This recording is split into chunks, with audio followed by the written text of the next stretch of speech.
All right, welcome everyone to another Race for Real. We have theme night tonight, and I'll tell you what, it's going to be an absolute cracker.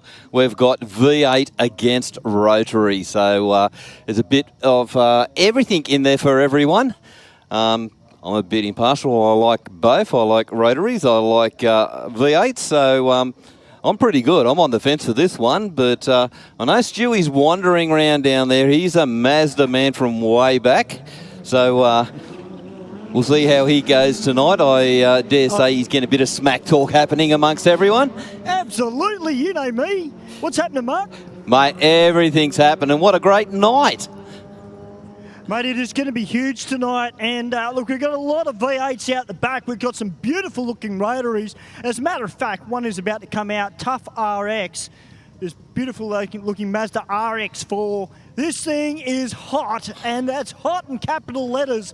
Now, as you said, Mark, I've been downstairs doing what I do best and really trying to bring a bit of atmosphere before the event. And I can tell you right here and now, Mark, and I've been told by about half a dozen V8 guys, apparently the Raiders have got no chance. But, hey, you just don't know, do you? Mate, you never, ever know with a Rotary. And tell you what, there's some very, very quick Rotaries out there that just might be slipping in the back gate. Well, mate, aside from the V8 and Rotaries, we've also got some other great cars out the back as well. We've got the XE Falcon out the back from Black Track Performance with the turbo barra in it. We've also got a Morris Ute downstairs, which we'll see very, very soon. It's been themed like an old moonshiner's ute. It's got the little pumps, fake pumps and everything in the tray. It's got a Toyota twin cam motor in it, and the guy reckons there's about 100 kilos worth of metal sitting in the back of it. So okay. we'll see how quick it goes. But Joe Sabello's here again tonight as well. Smoking Joe. He's got the 180 SX. And I just gave him a rev up. He's ready to go. We've got plenty of bikes here tonight. So if you're watching via the live stream, guys, first of all, welcome to Aeroflow Race for Real. And Mark and Steve up in the box tonight. Yeah, thanks there, Stewie. I did see that, Maury, and mate, it's got a real good combination up under the bonnet of that thing, so it'd be interesting to see how it goes. I thought it might have been just a one of those ones that slipped out the bush and just threw a motor in and away we go, but yeah, it's had a lot of work put into it.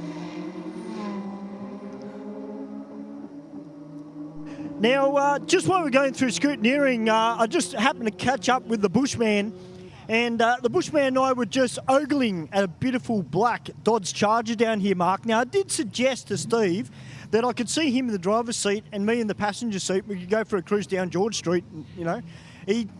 He thought, as he said, the driver probably wouldn't appreciate it, but, you know, it was a thought that counts. Speaking about thoughts that count, our number one spectator, Ross. What's going on, brother?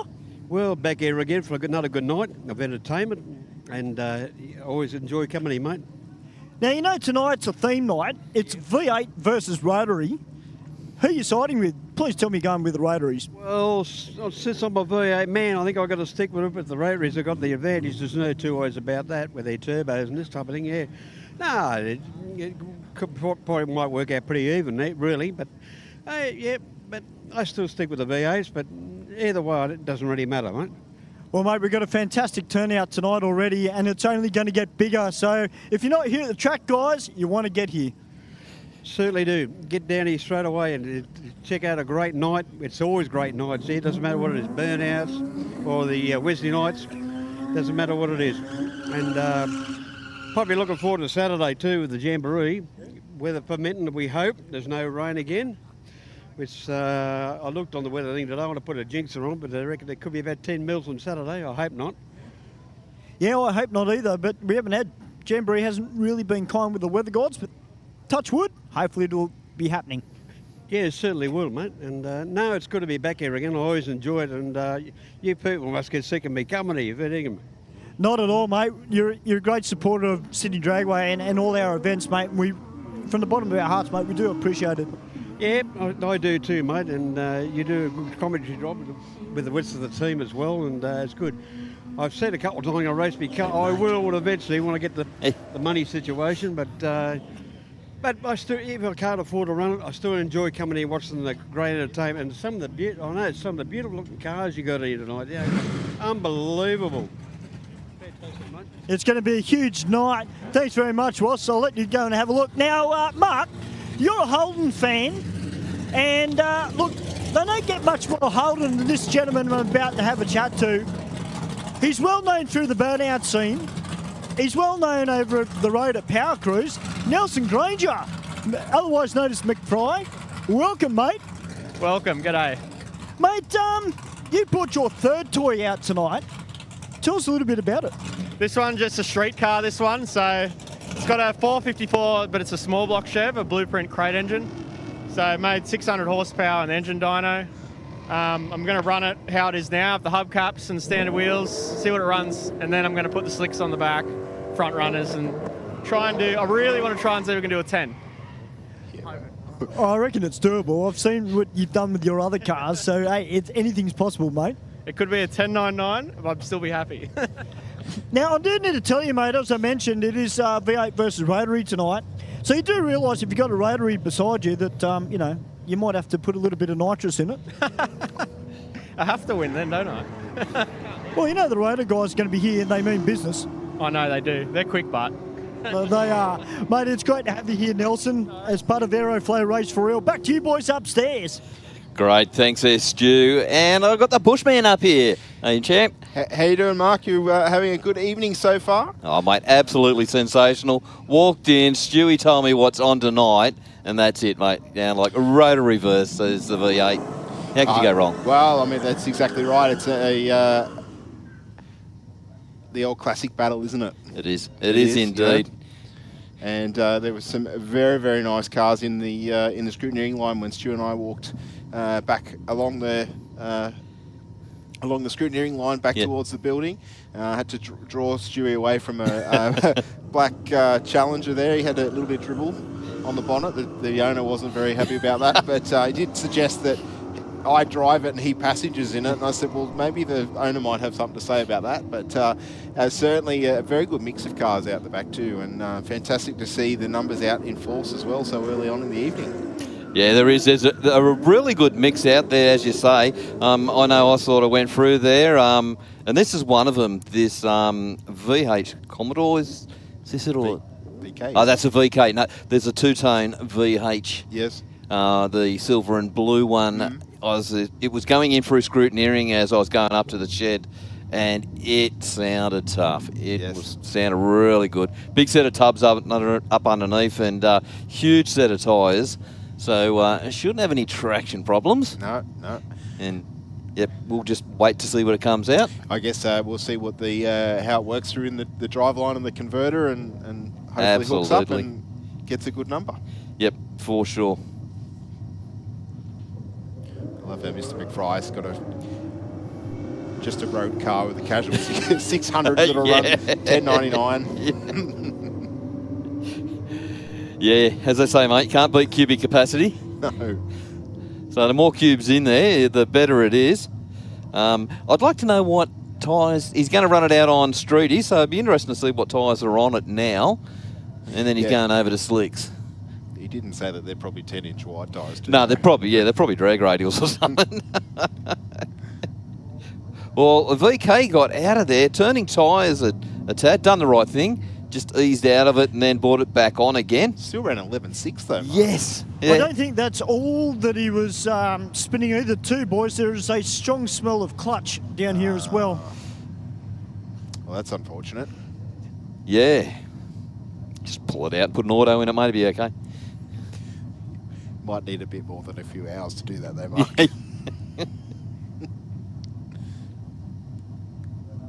So nothing on the track down there, Stu? All good? Perfect.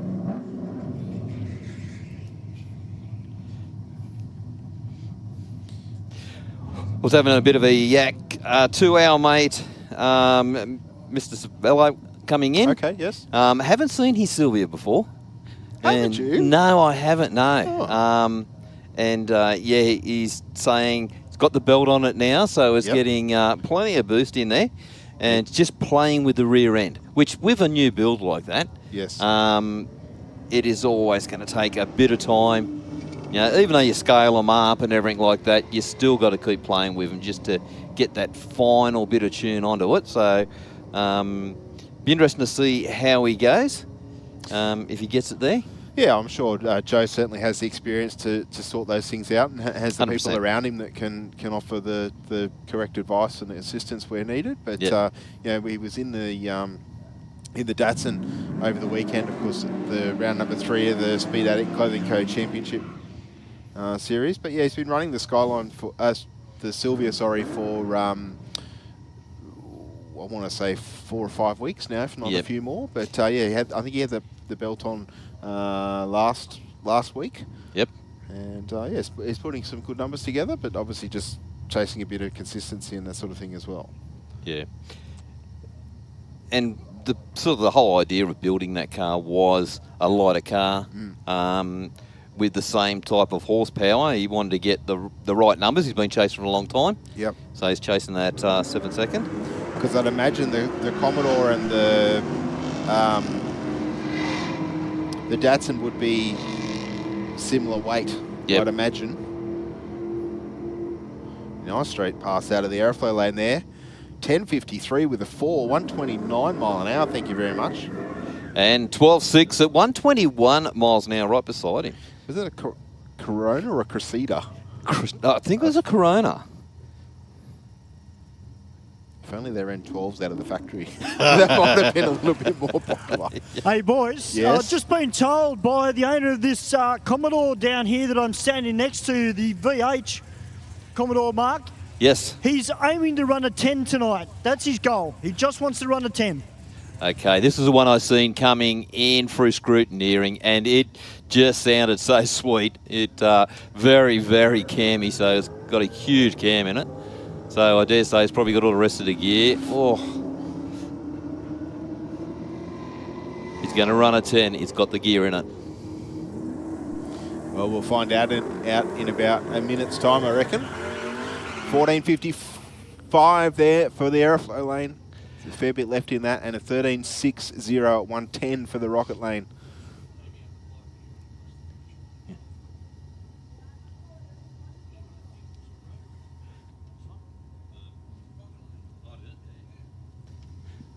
Benja saying that the VK shot a big flame out the back of the car as it crossed the line. So I say he jumped off that one fairly quickly.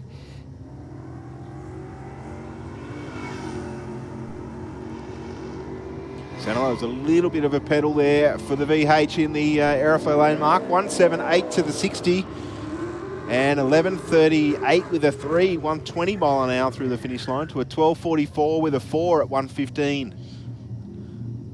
So yeah, just needs to hook up a little bit better off that line. I don't know if it was spinning the wheels or not, though. I couldn't pick that up on the track lines. Hey, Steve, Yes, I don't know if you can see the number plate on this Mustang down here, but his number plate is Race 4R.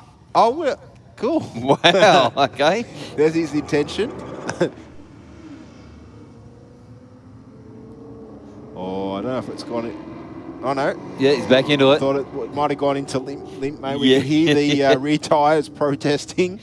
But the Rocket lane gets there first, 13.11 with a 9, 107 mile an hour. And I think there's a fair bit left in that Mustang. Yeah, I think you're dead right there. So we've got Alicia Till down in the QE up against the VF Commodore. Yeah, I'll be nice to her tonight, Mark. I haven't seen a race for a while, so I won't give her too much tonight.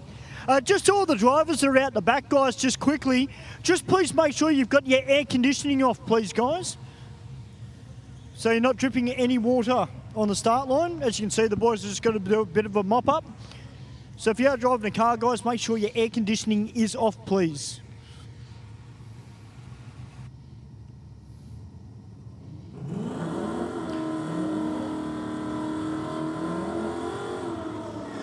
Strong burnout from Alicia in the Rocket lane there. Alicia has done a lot of racing, knows this car inside out, done many drag weeks and different race events in it. Yes. the car has gone from a 12-second car and just gone quicker and quicker and quicker. I think she's chasing a 10, isn't she? Is it? It ran 10.9s, I think. It has gone that fast. Yeah. Okay. Yep.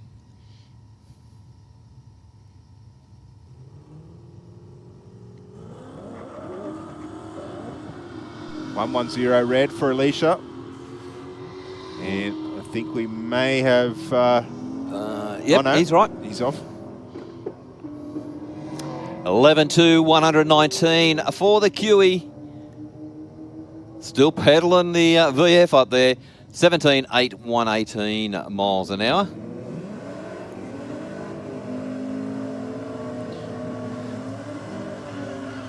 We got the Falcon Ute, huge burnout. Gave it a big prime of the nitrous before he got into the burnout. This poor little 4-litre in this Falcon. Cops an absolute hammering every week here, pretty much at the Aeroflow race for real Wednesday nights. Mark and I both had a very good view of the shift light burning a hole in the driver's helmet from up here. He wasn't paying any attention to it though. No, well, great light. 017 on the tree, the best I've seen so far. 11.85 with a 2 mark. 112 mile an hour for the utility and a 12.60 at 109 for Brian Adder-Singh there in the Commodore. I don't think I've seen the Ute go that quick before. No, I don't. Hey, Steve and Mark. Yes, Mark. Stu, you're Stu. Yes, Stu. Yeah. I've got some good news for you. What's that, mate?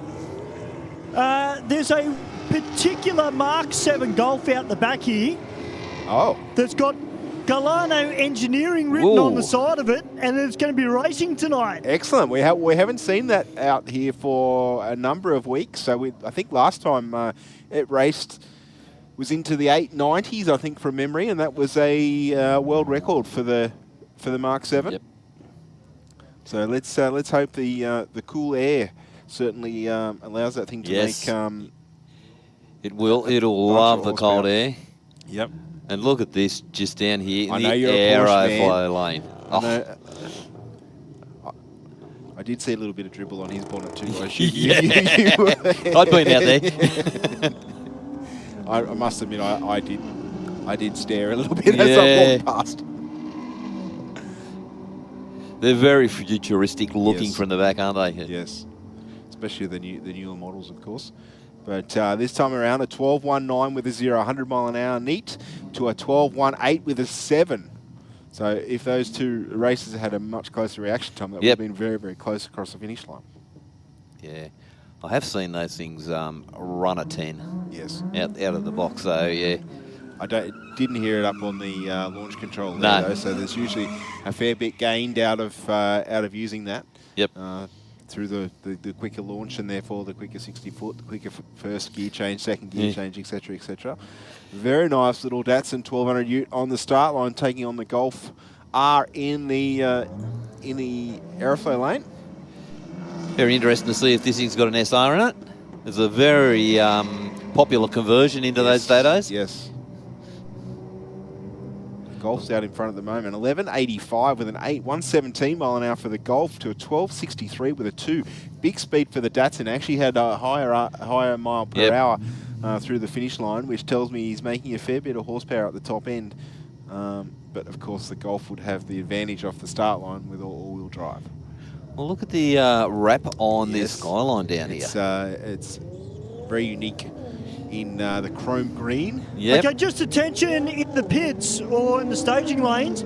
If somebody's got a set of jumper leads, could they bring them to the staging lanes, please? The little Toyota Corona needs a jump start. So if you've got jumper leads or a jumper pack, if you could bring it to the staging lanes, please. Well, 11.4, 122 miles an hour for the Rocket lane to an 11.6, 119 for the Aeroflow lane.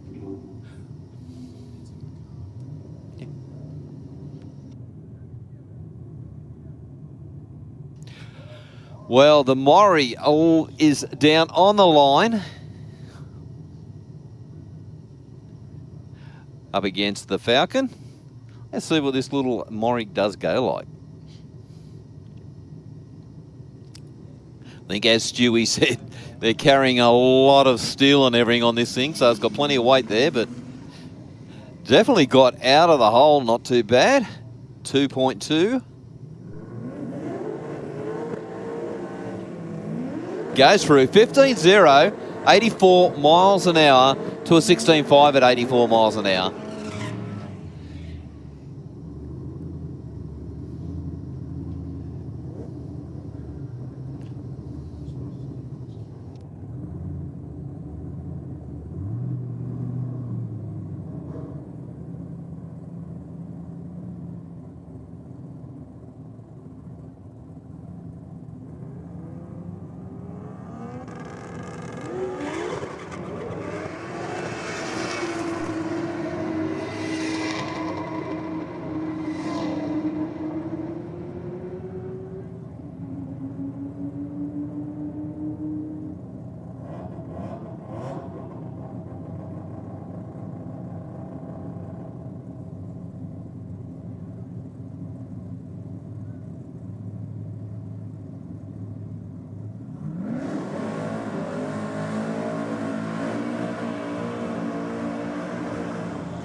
Well, Joe, a nice quick burnout and end of stage, just waiting on the Mazda. I'll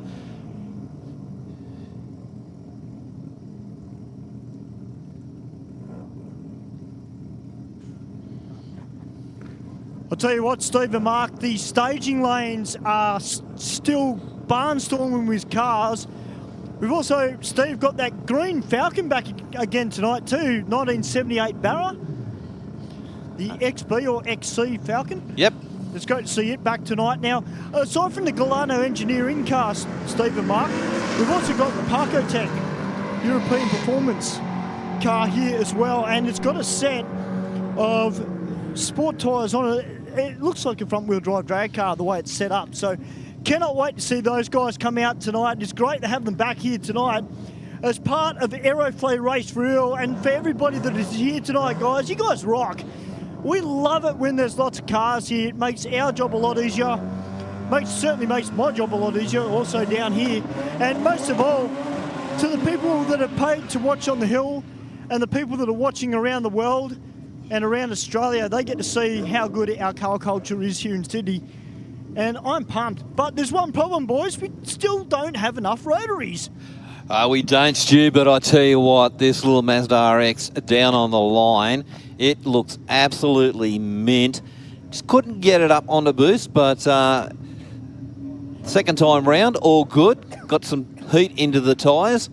Let's see how he goes now. Well, speaking about looking mint, there's a beautiful looking yellow SLR 5000 down in the scrutineering lanes and yellow wheels. It looks hot. I've got to get a photo of it and send it to you, Mark. You'll love it. Yeah, definitely, mate. It's Ultranas are definitely one of my favourites. Well, Mazda goes out 1.53 to the 60. Nice and straight top end of the track and just gets out of it nice and early. 11.3, 93 miles an hour. Okay, guys, I need to ask a favour. I've got a set of jumper leads. We just need another car to help jump this Toyota Cressida to get it fired up. So if there's somebody that's in the lanes that's more than happy to donate their car to help fire another car up, that would be greatly appreciated.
Okay, just having a quick little bit of a mop up down on the line, and then we are moving over to bikes.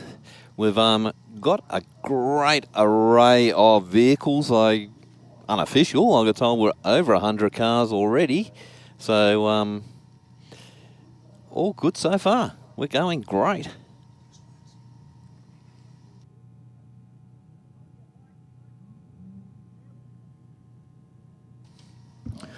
All right, while we're having this a little bit of a clean-up, we might just pass on over to some ads. We'll be back with you very, very shortly. You're here, Aeroflow Race for Real, V8s versus Rotaries.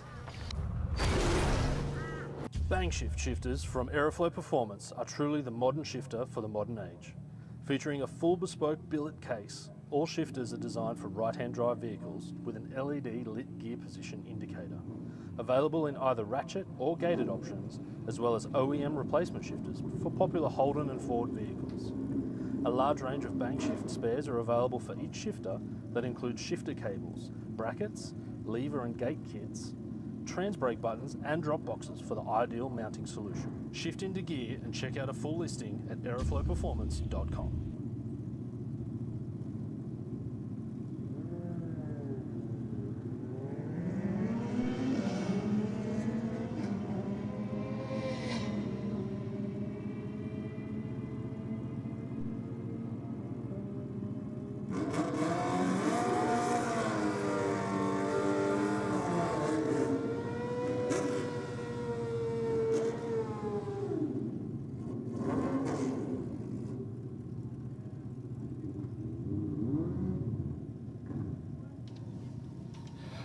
All right, mate. Hey, I heard you were the kind-hearted person that went down and got some jumper leads out of your car. I tried to do my best to help all our racers out where I can, Mike. Yeah. You know, I'll tell you what, how good is the car community? Just made that announcement. Thank you very much, Steve, for the jumper leads. And to the gentleman that is coming around now with the green VS Commodore, that is awesome. Thank you, guys, helping out a fellow racer. not a problem at all, Stu. That's what it's all about. Getting out there and... Tell him not to take too much of that Holden power out there, mate, all right? It's a bit like donating blood, isn't it? It takes a while for it to regenerate. I'm sure the alternator will return the battery to full power cycle pretty quick, Mark. Well, especially when it does 110 mile an hour or thereabouts down the racetrack. That'll sort it out pretty quick. I'd say he's got a good Holden yeah. Alternator on it, so it'll charge up quick. Yeah. Michael Richards on the start line now on his Suzuki 750. Leaves with an 010 red light. Mate, how good does that thing sound? Yeah, I would like to see the tacho, or maybe I might not want to see it. 996 with a 7, 137 miles an hour through the finish line, 164 to the 60. So that thing left really well as on that pass as well. Yep. I would hazard a guess, Mark, that would be pushing somewhere in the vicinity of 12 to 14,000 RPM or thereabouts. I think you'd be pretty well right on that. Yeah, the spark plugs would be working pretty hard. Would indeed. Thank you, Stuart.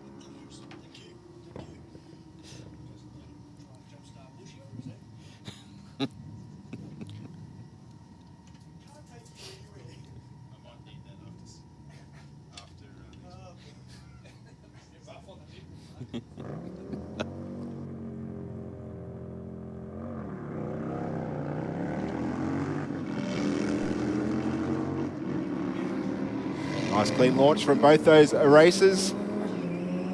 Last of our bikes on this round. Good even race though too, Mark. The Rocket Lane getting there first. 11.93 with a 9. 125 mile an hour through the finish line to a 12.05 with a 3 there.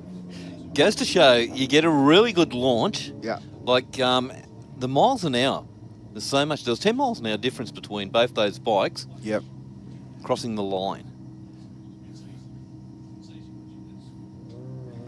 All right, little Honda taking on the BRZ/Toyota 86. The Honda out in front at the moment. Left well 206 to the 60 foot. And runs on through for a 13.76. 103 mile an hour to a 14.28.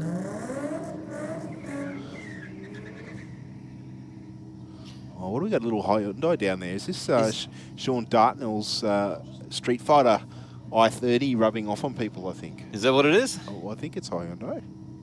Either or I really need to get my... I did not long ago go to the optometrist, but my night vision is certainly not very good. I think that's a Nissan in the Aeroflow lane. Yep. 221 to the 60. And the Rocket lane not too far behind. Only a 10th at the finish line. He did have a much better reaction time though. Yep. Yeah. Makes a difference. Get Sure better does. down this end to the top end.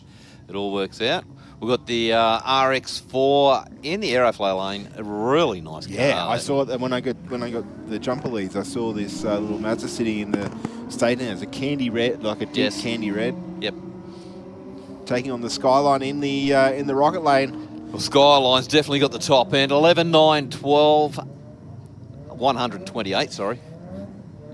And 13, 5, 107 miles an hour. Yeah, I think there's a fair bit left in that, Mark. That was 2.2 to the 60 for the Skyline. Yeah.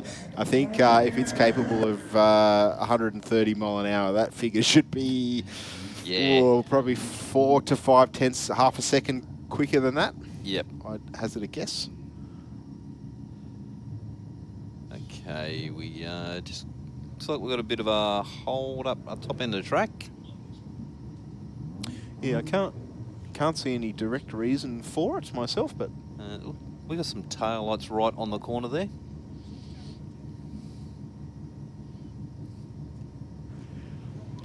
Hey guys, just quickly, just an announcement. If for the people that have got cars in bays 1, 2, 3, can we guys just get you to move your cars, please? Apparently, people from Jamboree need to set up for this weekend. So if you have got cars in bays 1, 2, and 3, if you could please move your car. that's in the pit bays behind the west of the scrutineering shed, Stu.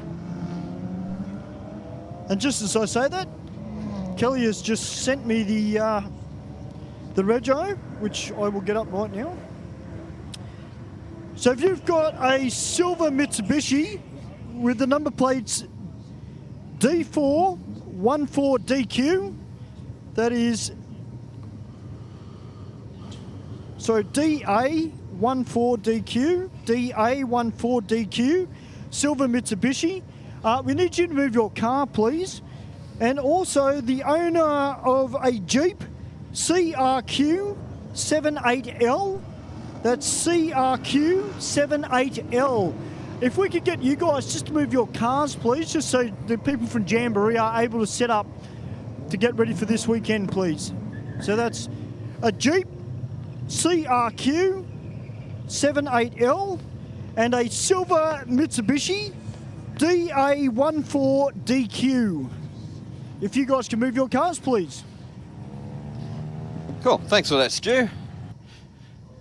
Well, we have... So RX3, I think, in the Aeroflow it lane. is, yep. And first timer too, so Yes. which is great. And up against the Commodore. Yeah, it's a pretty little car in the RX3. It was in the scrutineering lane when I walked past. Looked really, the shape, that era of car just looked really, really good with a nice sort of candy metallic paint. But they also look really good in the pastels too, just quietly. Yeah. I know there's a little bit more of a personal. They are really the right shape for that era of car. It's and yeah, they're sort of getting to the stage where they're out of a lot of people's price range too. They've just gone through the roof. Even an 808 is. Yeah. Yeah, and that's the non-RX version. Yep. Which we often see converted over to the RX conversion, which is fine. But yeah, certainly genuine stuff. Like anything of the 60s or 70s is a very reasonable investment. Yep. As is the car in the rocket lane there. Getting down the racetrack very well. 12.08 with a 3, 125 mile an hour. Yeah, and 16.9, 69 miles an hour for the Holden Ute, which just left the line through the 60, just smoking the tyres. did manage to keep it in a straight line, which is unusual because normally those magnetic walls come on. Yeah, they do. Yep. Yeah, we all get a little bit hesitant when we've seen that Nervous? happening. Yeah. You see those walls Intense. starting to move in a bit closer. Yeah, as we imagine the driver's eyes getting wider. 10.41 with a 5, 134 mile an hour out of the Aeroflow lane there, Mark. I tell you what, the rocket lane wasn't too slouchy either, just quietly. Okay, I think we've got is a Statesman down? Yes, in I there? will go with that. Yep, up against the VK in the rocket lane.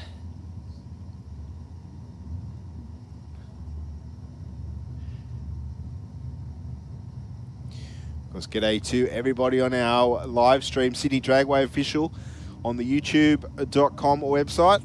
Hope you're all enjoying the footage that Benji's putting out for us. And Facebook, and of course those following too on Facebook. Oh, the Statesman getting a little bit crossed up. There was a pedal there and a flash of flame out the twin pipes at the back. I'll tell you, the guy in the VK2 was having a little bit of a pedal out of the hole. Sounded like I could hear a supercharger whine there. Yes. Was I the only one that heard that? No, could definitely hear that. Well, you got the VS Commodore. This thing is sporting huge set of tyres up under the back of it. It does. It's got the big rake too because of it. Yeah, there's not a lot of room in the wheel arches of these VS's, VRs. So, yeah, you've got to offset it with a bit of a rake on the rear. I reckon just get super serious and stretch the arch. Yeah. Just like that. Fix it. Pump them out. 10.6, 128 miles an hour for the VS to a 13.7, 95 miles an hour. Well, there you go. That gives you an idea what that Skyline's capable of because he ran similar top-end speed. It's definitely all about, you can have as much power as you like, but if you don't get it to the ground, there's just no benefit. Oh, well, I'm assuming the Skyline will be manually shifted as well. So it's probably, although more fun to drive, I think it's probably not the quickest way down the racetrack. Maybe next door, but not here at Sydney Dragway. Still a lot of fun. That Challenger getting through the racetrack with a 12.16, only 74 mile an hour. So I think there's probably a fair bit left in that. Yeah, I think he sort of got out of that one a bit early. Well, VK versus VK.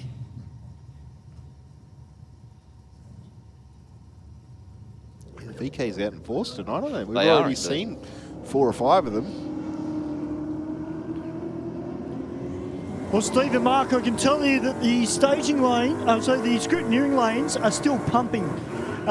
Great to see Peter Tallarico here tonight. Haven't seen Peter race for a little while in the NV Customs Purple Ute, which is great. And David Matasevic, haven't seen him race for a little while on a Wednesday night. So it's great to see him here as well to get some practice in. Yeah, I'll tell you what, guys, we've got some cool cars here tonight. Like, really cool. Speaking about cool, we've got a first timer. It is about to come out soon. Now, this is one car we don't speak of very often here. It's for real, boys. It's a Triumph. And, you know, this looks like more like something I'd see on an Appendix J race. Mate, just quickly, what's your name? Darren. Mate, welcome to Aeroflow Race for Real. Mate, your car's awesome. Thanks, mate. Yeah, long time project. Finally took it to the drags under much duress, but I've had to come here eventually. Well, mate, it's fantastic to have you here. The little Fiat. It is awesome. I love it. Well, you mentioned Dave Matasevic there, Stu. Super Street in qualifying on the weekend. The third round of the Speed Addict Clothing Co. Championship took place on Saturday. Well, Saturday just gone. There was, if you did a 001 light, if you were the last racer to do a 001 light in qualifying, you were 6th. Wow, really? Yeah, oh, jeez. There was three 000s and 3 001s. Wow. And keep in mind, Super Street, there's no delay boxes. That's done on, just like all our races here tonight, is done with the eye, the foot, and the pedal. Wow. There's no buttons or nothing involved. Yep. Real racing. We had a few races go, but I did a 000 light. Yeah, but you were the third to do it. So. Right. Because then it reverts to time, of Yes, it course. does, But yep. or the time that the reaction time occurred. So yeah, very tough in Super Street. There was a couple other double O lights in other categories as well, but Alicia Teal this time around leaving with a 1:00 reaction time. Not too bad, but I'm sure that she would like to see those numbers reversed. Yeah, exactly. Super consistent, though. He went Yes. through 11.3 previous pass. That's why she is so good. She's good on the lights, but super consistent every single pass. Well, I think when you start doing bracket racing, when you're picking a dial in and you're racing is handicapped to your competitor. Yep. The consistency is the key. And I tell you what, Daniel Ryan has cracked out another O light. He went 0.17 on his first run and 0.25 on this pass. Maybe he should be in Street Fighter. Yeah. Runs on through for a 12.58 with a 4:101 mile an hour to an 11.80 at 1:21, I think it was, in the Aeroflow lane mark. So Is this little Fiat? I think it might be, yeah. So it's Ferrari wannabe. Is it? Looks too big. Stu, is this Fiat you were just talking to that driver a few moments ago? He's not down there. He's I not think it down. is. They come in all shapes and sizes. I tell you what, 15.78. Not too bad. That's not too bad at all, yeah. Although the Fiat engine always went pretty well. I won't complete the rest of it, but well, look at the Rigolis, how quick they went with that Lancia motor that was in the Datsun. Yeah. I know that's not an everyday Fiat motor, but still, No, it's still it's a bit of a Fiat motor. I think it might have just been the head stud bolts or something. With the tappet cover. Yeah, well, he ran into the 8s. I He think, did, with that yeah. thing in the end. Yeah. Lancia head and whatever else was in there. 11.25 with a 9, 121 mile an hour through the finish line. And 12.1, 121, I think it was. Yep. Shut off just before I got it.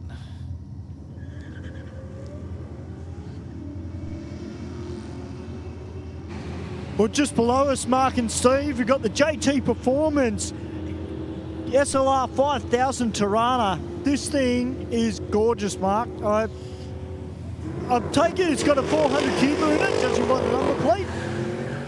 But he's got a set of radials on the rear end of it, ready to go. So keep your eye on that one. Will indeed. It's a classic muscle car, the SL 5000, isn't it, Mark? Yep, is indeed. Got a roll cage in it too, by the look of it. Yep. Sure if it's got a drop tank or a mocker tank.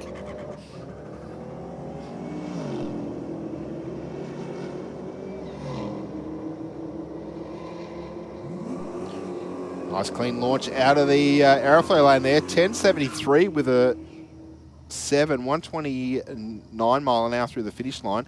1.6 to the 60. That's cool. Left very, very nicely. We'll definitely watch this Alex Tirana. What's that in their rocket lane, is it? An Audi, I think it is. Yeah, I'm not even going to guess. Pretty sure it's an Audi. Oh, might be a little bit of an earth problem there with the Tirana. See that? The brake lights winking. Don't need tail lights, you don't need them. The brake lights winking at us. Yeah. Well, Tirana went out a 165, so 60 foot's really well. But the car next to him just pulling him in on the line, but won't get there. 11.9, 103 miles an hour. Yeah, That's good race. It was only about a 10th across the finish was line. indeed. So definitely back that Tirana down top end. All right, our pair of R35 Skylines out on the racetrack once again.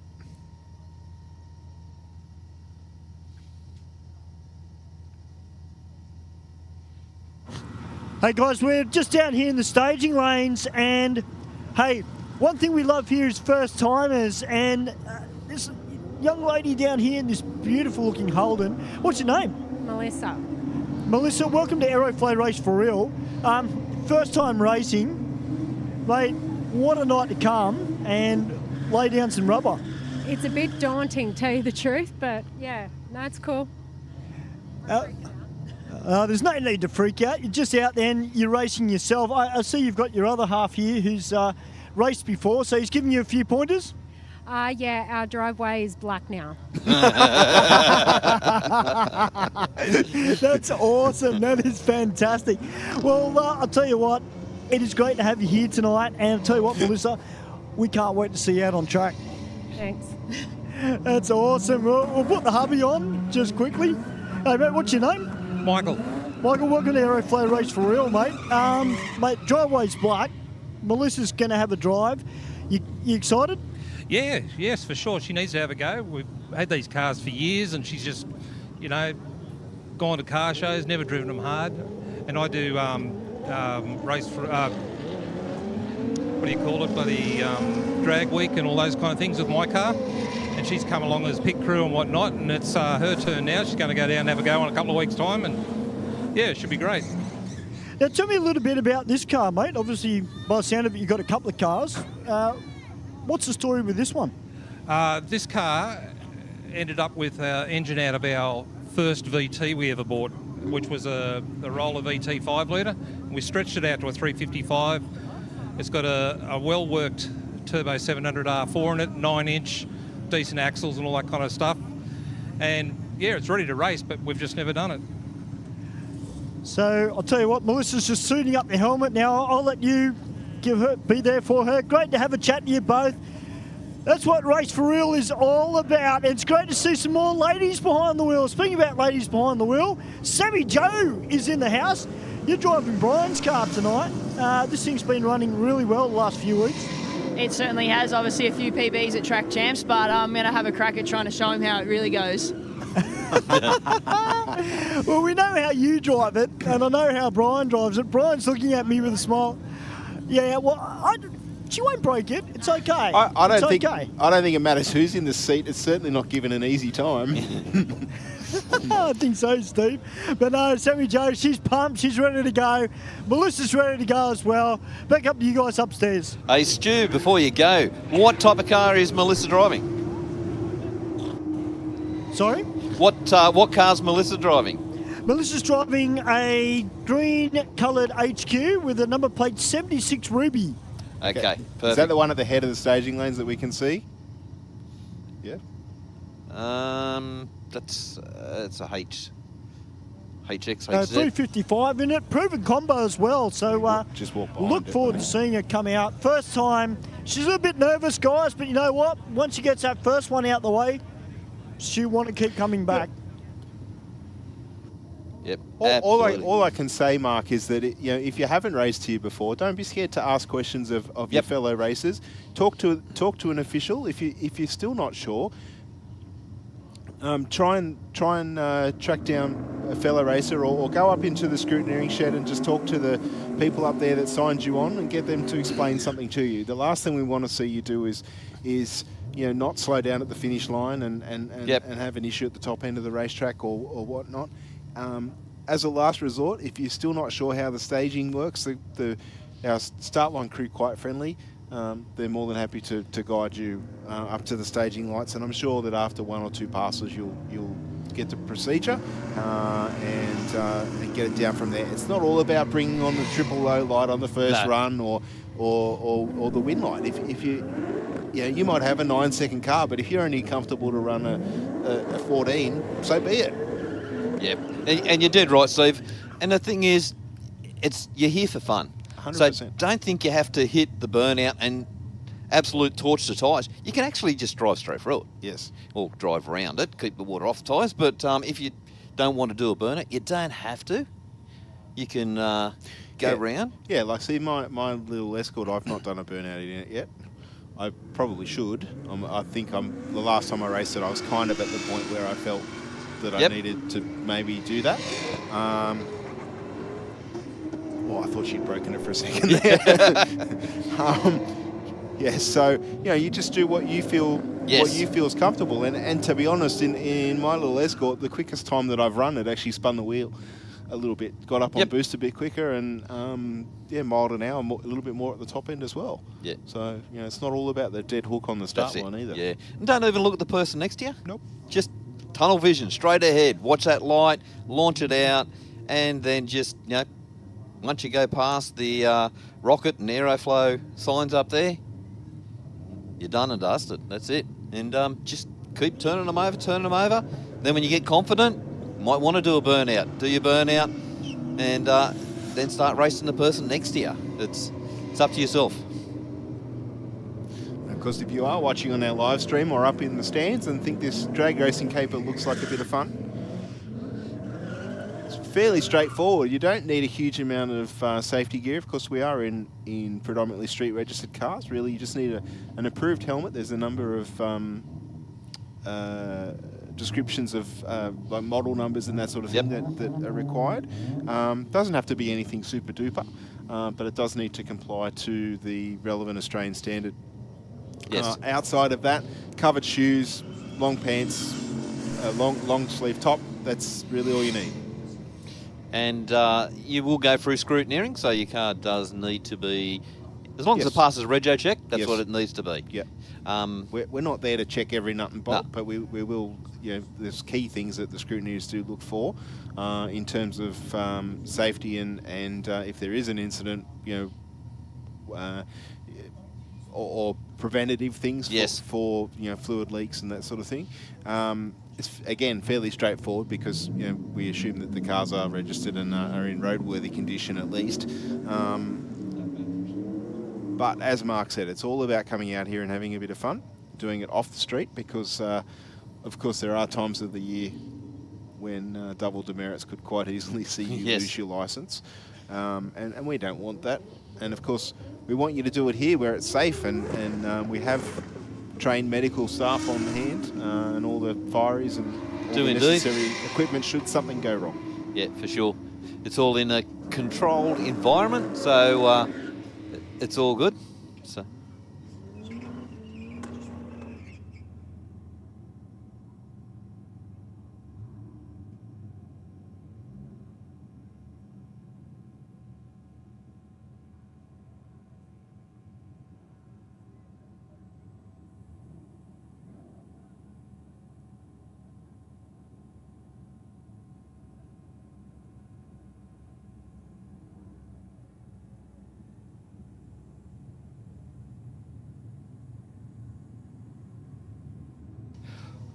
Well, Steve, we've got the HJHX down here. The young lady that Stu was talking to.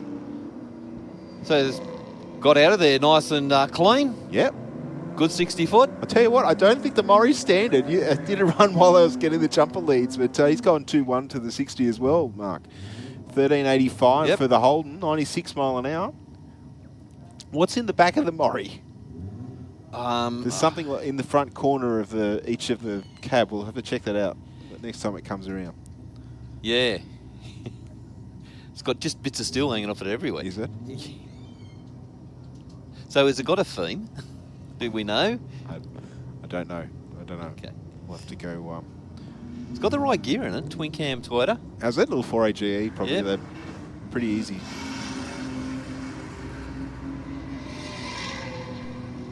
Does that sound like a 6 to you in that Falcon? It does. Definitely stray barra might have fallen in there, I think. Maybe. 11.54 with a 128 mile an hour. It definitely didn't sound like a V8. No. It had virtually no... We could barely pick it up on our track mic here. I'm sure the viewers at home would agree with me. Yep. Looks like the Rocket Lane's going to take this one, Mark. 11.36 with a 7. 123 to a 14.71 and 93 miles an hour.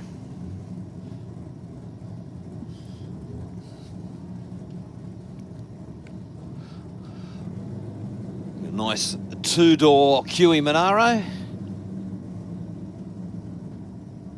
This one a little bit more race spec, of course, coming up in the next pairing. The Hilux on the start line, taking on the HSV. Nice launch from the HSV. Hear that supercharger whine. Yes. Thank you very much. 149 to the 60s. Probably one of the quickest 60s I've seen tonight so far. 956 with a 6. 145 mile an hour. Yep. Wow. That's what it's all about. Wow. That Hilux, not a bad pass from him either. 15-1.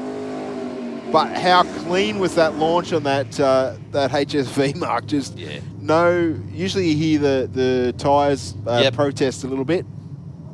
No. Not even a hint of that.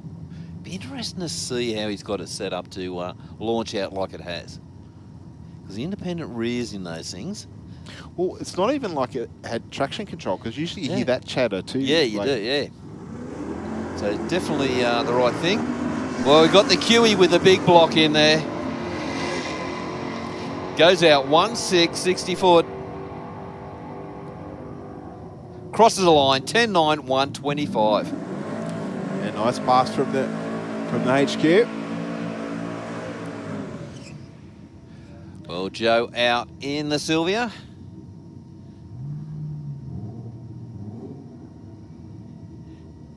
Just punching in the hours on this one. Just having a read from some of our comments. I think you're right there, Ben. I think you're reading between the lines.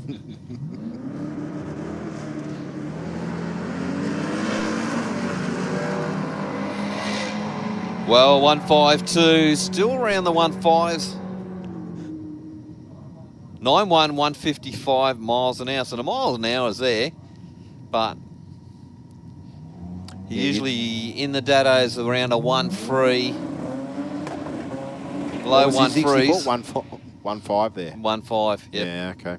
But that's what you said, he's tinkering with that at the moment. So. Yeah, he is, yeah. He's just fighting with that rear end at the moment, just getting it to hook up. And it's definitely not the tyres, because he's got a fair bit under there. It's a big tyre car. Matthew Eunan on the start line now, and he's RX3, 13B on board for him. Of course, turbocharged.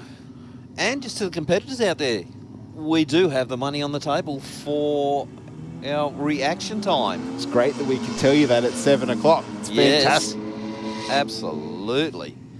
We could have told you probably 20 minutes ago, but... We could have, yeah, but nah.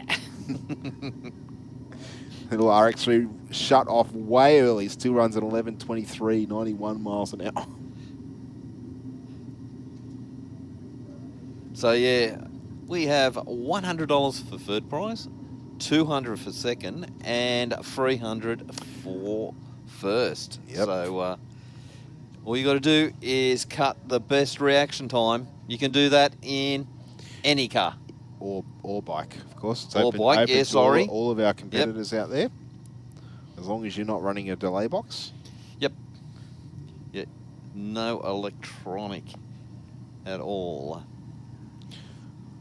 And I think, don't quote me on this, I'm only a humble commentator, the Falcon Ute, I think, is the quickest that I've seen. The one with the barrier in it. He's gone 0.17. Yep. Usually if you get an O in the front, it's usually a pretty good shot. Yeah, however, you're on the right track. as I said earlier, the Super Street Super Street category, there would have been 3 people that missed out. That's unbelievable. Because they would have all been triple O's. Yeah, unreal. Yeah, imagine we had one of those. First, second, third, triple O's. Well, again, it would be split by the time, but yeah. So if you got in first, although you are there. Getting technical, what happens if you had a pair of triple O's? And I suppose you're still 1, 2, 3. Yeah. Okay. Yep. They'd have to split. If it was on the On same the pass, line. they'd have to split. They'd have to split whichever one that was, I reckon. Because technically it's done at the same time. It does, isn't it? Yeah, like they're both going to step out, and a triple O is going to be exactly side I mean, the by side. chances are very, very slim, but it's possible. I think we just toss a coin. Yeah. Yeah. Well, we go Fight Club, whatever you think. Yeah, whichever one. 0.31 for the rider in the rocket lane. Nice clean launch as well. 184 to the 60. 999 with a 7, 146 mile an hour. I didn't quite see that coming, Mark. It's pretty understated in the exhaust note too, just quietly. It was, yeah. You probably won't be real happy about it, but it didn't sound like a big bike. It sounded like a small four-stroke. And Explorer Riders 057 on the tree for the Aeroflow lane. And about a 1/10 of a second across the finish line, the winner of the Aeroflow lane with an 1186.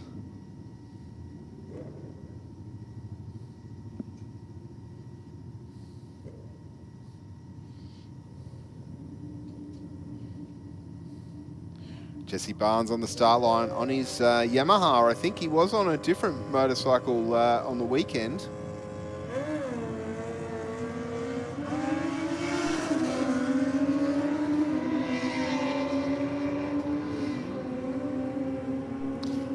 That'd be nice to have a nice little livery of bikes to ride on. Actually, I might be wrong. I'm not very good with bike models, but it looks different of a nighttime. But the 320cc machine that he started racing on, it's nowhere near as quick as that. So I might be mistaken there, Mark. I'll put my hand up for that. You going to retract that one? I'll retract that. Yeah.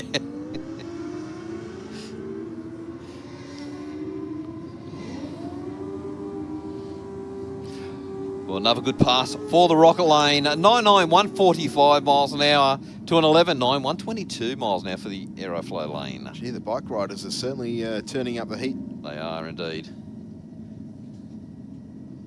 Fantastic to see our staging lanes full of cars as well, and there's a queue into scrutineering as well. Tell you what, if I looked up to see what it was, I could have got my mate to bring his motorbike out. It's a Rotary. No. In a motorcycle? Yeah. What, a 13B or like... No, not that type of Rotary. This is a proper motorbike Rotary from the factory. Oh, right. Yeah. So what brand? I think it's Kawasaki. Okay. I didn't know that they... Yep. So they were tinkering with the reciprocal engine as well, Yeah, I could be wrong on the make, but yeah, it's What era? 80s. Yeah, okay. Interesting. There you go. Yep, he's got a lot of rare type bikes. Used to go over to America once a year, go and buy a heap of bikes, bring them back over and pick out the cream out of all of them and then flog the others off over here. Makes sense. And it'd pay for his whole trip for him.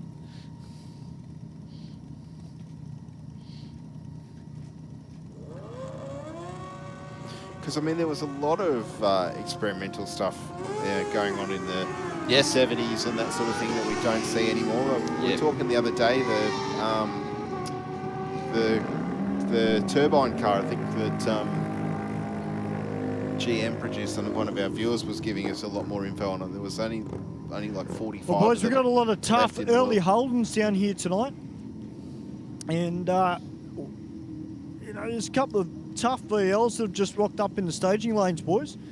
And they're here and they mean business. There's one that's just pulling in with a parachute, slicks on the rear end. Another one down here with radials. But really what caught my attention down here, boys, in the lanes waiting to go into scrutineering, there's a gentleman here, Mark, with a VK Commodore, an original cop car.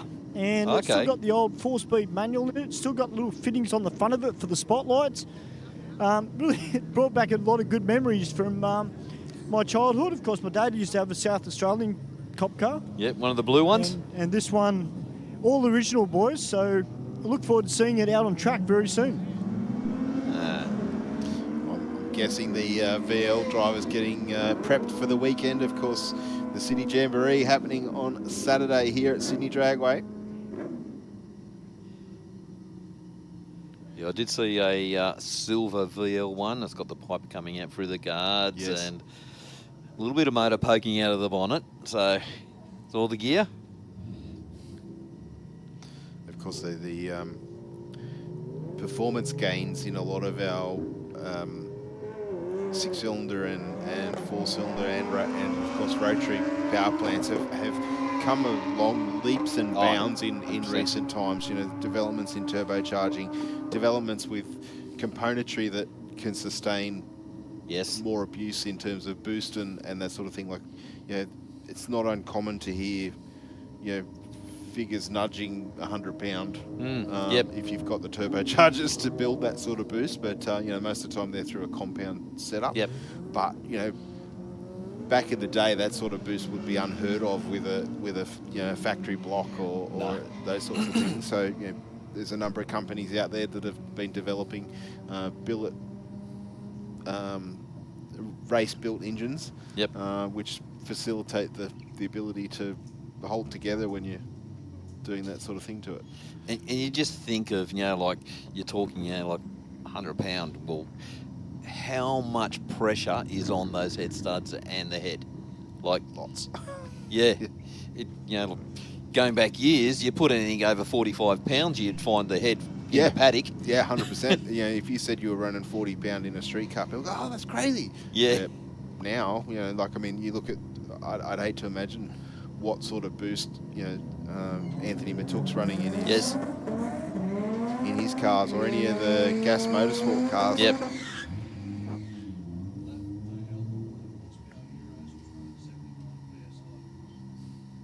Was that 75, Mark? 79, yeah. So 1980 was that VL at Summonats on this year.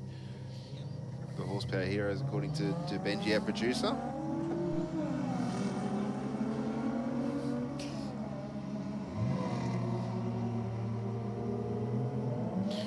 Mazda out in front of the Skyline at the moment. 1366 with a 107 miles an hour. And 14497 miles an hour for the Aeroflow lane. We've got the Skyline down the Aeroflow lane, and Sylvia. Yep, I think that's what it is. Yep, over in the Rocket lane.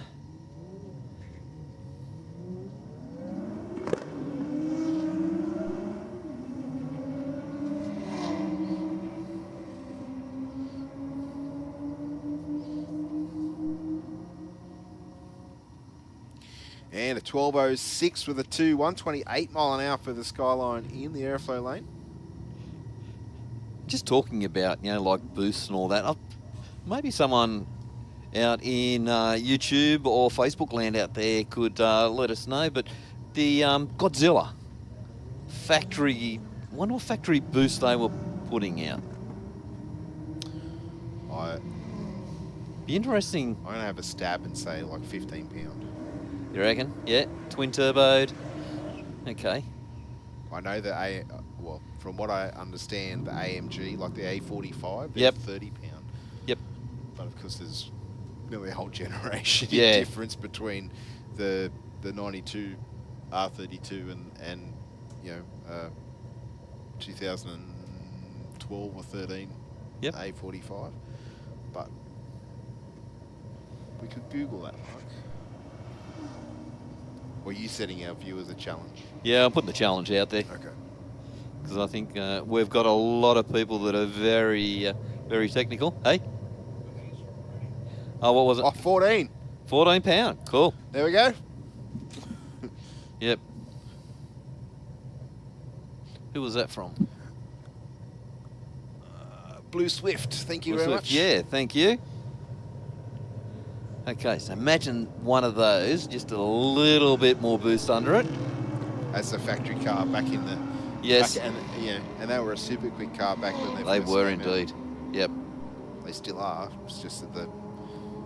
Yeah. Everything's got better around them. Correct. 13.4 in the Rocket Lane took that win, courtesy of a much better reaction time.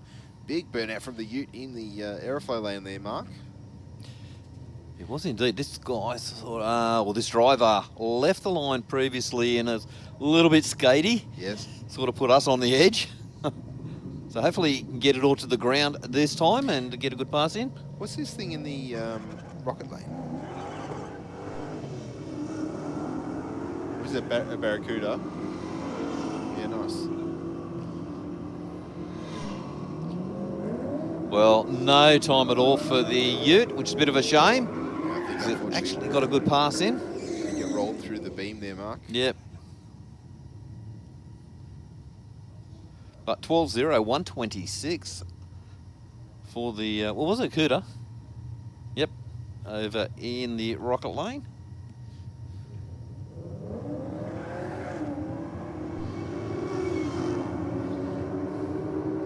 I think that Ute supercharged.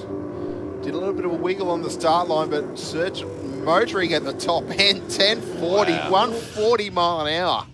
That's 220 odd kilometers per hour at the top end. Yep, Yeah, wow. nothing like a bit of boost to carry you along. And pin you in the seat. Yeah.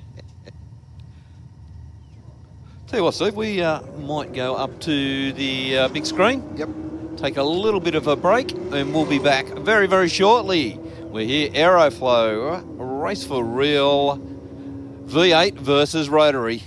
How would it be if we funded a pilot program for you to run that enabled you to bring some vision impaired kids onto the Saints Play program? Oh wow, that would mean the world. My reward is the smile on the kids' faces. And since you've given so much to others, we'd also like to do something for you personally. How would it feel if Pepper sent you, your partner, and your daughter Molly to the Gold Coast for a few days? Yeah, awesome. I don't know what to say. It amazes me. Thank you very much. Stay informed, up to date and entertained thanks to the Western Weekender. The Western Weekender is Penrith's leading free and local newspaper, delivering the best content from on-the-ground journalists and providing businesses with direct access to potential customers. News, sport, entertainment, puzzles and so much more. The Western Weekender is the heartbeat of Penrith and it's out every Thursday. Get your free copy at selected locations in the area, home delivered, or check out westernweekender.com.au. Turbochargers from Aeroflow Performance are designed for the automotive enthusiast who wants optimal performance at a competitive price. We have a range of turbochargers in both ceramic ball bearing and 360-degree journal bearing options to suit your power goals from 200 up to 3,000 horsepower. To help turbocharge your vehicle, Aeroflow Performance also have a large range of turbocharger accessories. From steam pipe turbo manifolds, external wastegates and intake and exhaust solutions, you can have your car boosted in no time. For a full listing, check out aeroflowperformance.com. The Speed Addict Clothing Co. Fast clothes for fast people. Shop now at speedaddictco.com.au.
All right, guys, we are back.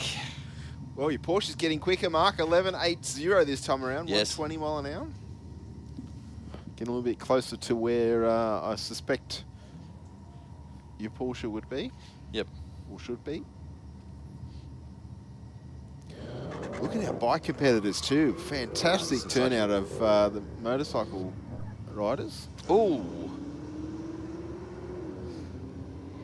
What happened there? I was looking. The VF done a little right-hand turn, and is that the VS? Can't see from this far back. Has definitely broken something there, or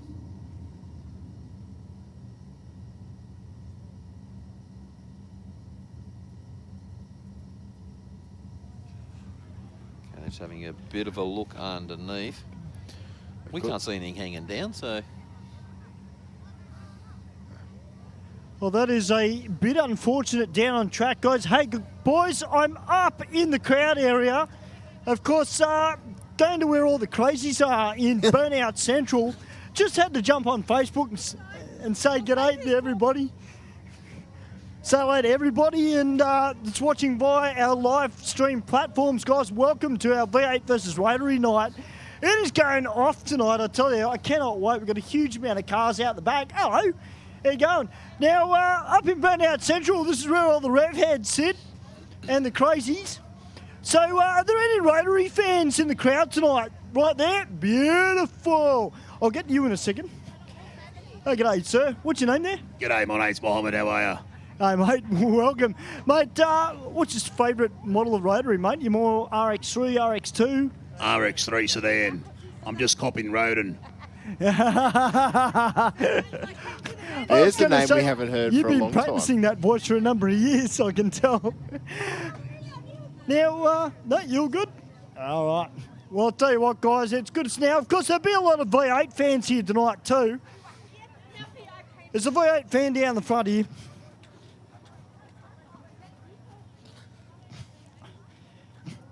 Now, he's a V8 guy. I'm sure he's going to be nice. Obviously, we've got to keep it clean, guys, because we are going all around the world via our live stream. G'day, mate. What's your name? Theo. Hey, mate. Welcome to Aeroflow Race for Real. Mate, have you got a favourite car? What's your favourite car, Dad? The yellow one. The yellow one. You like the yellow Tirana. Hey? That is a beautiful car, that one. I'll tell you what, he's going to be a revhead when he gets older. You better have a big bank account, I can tell you. Great stuff. Now, welcome to all our families and everybody up here in the crowd too. It's not a race event without you guys here. And you know what? Unfortunately, guys, it looks like we've got a Commodore stuck on track. Sorry, Mark, I just had to put it out there. It wasn't a Mazda. But, mate, what a turnout tonight. Wow. I haven't seen the place rocking like this on a Wednesday for a little while, and this is what makes it worthwhile for everybody. But we're going to go down to the pits a little bit later. What's your name, mate? Joseph. You having a good night? Yes. You got a favourite car? Yes. What is it? The Porsche. The Porsche? Good choice. You'll have to find Mark for it, Joseph. And maybe the owner. The owner might have something to say. No, he's got no say in it. Well, actually, I do want to do an interview with one of the drivers of the Porsches downstairs because his number plate is muted, which kind of tells me it may be one of those electric things.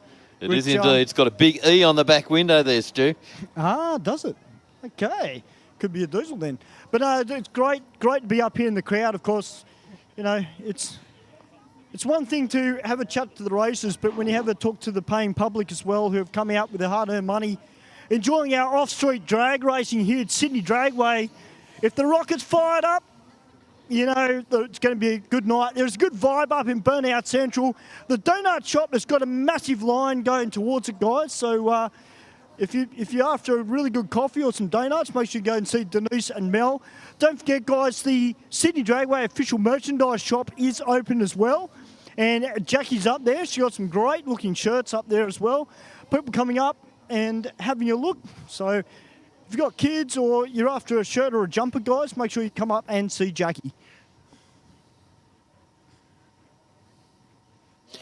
Good on you. Thanks for that, Stu. And it's good to get up there and have a yak to all the people, see what their likes are. Yeah, 100%. And of course, this is the thing with the whole car scene, isn't it? It's some people like Porsches, some people like Fords, some people like Holdens, some people like Mazdas, some people like electric cars. Yeah, there's 100%. There's no right or wrong here at Sydney Dragway. It's all about what your interest or your passion is, and there's an opportunity for you to come out here and test its performance on our quarter mile, test your skill against the reaction time and the Christmas tree, and have a bit of fun. Yeah, and I think the main thing around that too, Steve, is like we all have preferences, but deep down we're all car fanatics. 100%. That's the we common like link. cars. Yep. And that's what everyone has in common. Well, it looks like our driver in the rocket lane is ever so slowly making his way towards the finish line. Hey, Stu, it's still driving. It's not broken down. Oh, it's still driving. It's still driving. It's very slow, but it is still driving. Ben's telling us the quad's towing it. No, I can't see no quad. I was going to say, Mark, I'll let it slide on that time. I'll tell you what, Steve. I know it's a V8 versus Rotary night, mate, but I can tell you one thing. There's something here tonight for everybody. I mean, we've got Euro, we've got Jap, we've got a Datsun 1600, which will be coming out very soon as well. Josh Dowd is going to do a couple of launches in his Supra. Can't look it. Of course, he has entered this weekend for Jamboree. And I just had a quick chat with Kelly Betts down in the pits. And, mate, it's great to see her with a massive smile on her face. And I'll tell you what, they are pumped for this weekend. Apparently they've got good numbers in all categories. So look forward to that Jamboree this weekend. If you are into alternate motors, i.e. Rotaries, Mitsubishis, Nissans, all that really cool stuff, like the dinosaur V8s, I've got Peter looking at me going, you didn't just say that. But no, it's going to be massive this weekend here at Sydney Dragway. Jamboree, it is an unreal event. I wish I was here because, that's like, I just love that side of the scene. Peter, I haven't seen you for a little while, mate. What have you been doing? I've been coming out for the championship. I was out here last Saturday. But yeah, it's busy. Yeah, I understand, night shift. Mate, how's the car going?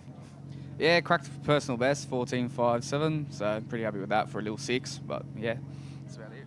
That's awesome, mate. That's great. Well, mate, it's good to see you here. It's good to see you part of our track championships as well. Cool. Cheers. No worries. Back to you boys upstairs. Well, of course, Stu, if you like a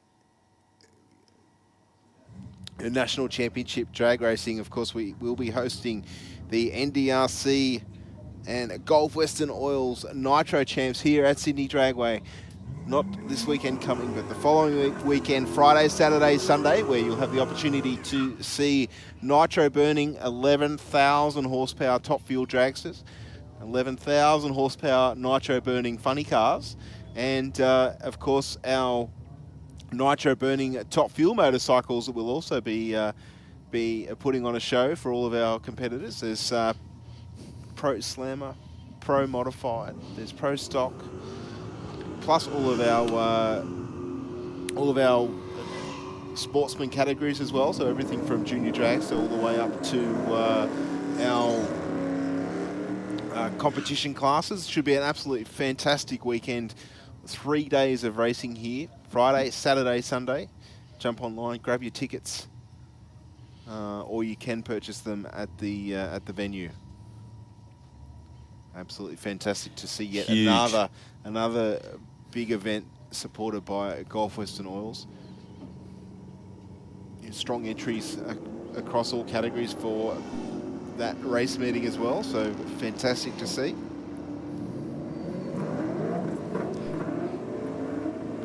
Well, Cortina 10.5, 127 miles an hour, and went out at a 1.5, 60 foot. Had the little Cortina skip off the line, sort of just moved across to the right. It's a well-sorted little car, that one, isn't it? It is. All 347 Windsor on it, in it. Just does everything right. 1050, and it's a neat car too. Yeah. Like, he drives it. Just does everything it's supposed to do. no doubt. He was out here on Saturday racing in Super Street for the Speed Addict Clothing Co. Championship rounds. He's out here tonight, no doubt, testing for next weekend. Yep. Where he wants to go rounds with his brother Richard as well. And of course, Jack now racing in Street Fighter. Okay, His, BA Falcon, a little barrow on board. He took home we didn't take home the winner's trophy because I've actually got it in my car. He won the event, but he didn't show it to the presentation. Yeah. So you took home the trophy? I've borrowed it. It's been a while since I've added to my trophy collection, so I took the chance. That and the building was locked up by the time I came back over. So.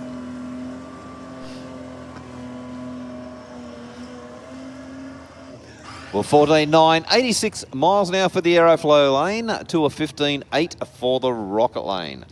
Hey, Steve, I saw a post on Facebook the other day. Yes. I didn't get a chance to tag you in it, but it was a Ford Anglia with a Rotary in it, mate. It looked really good. I could see you with that car, mate.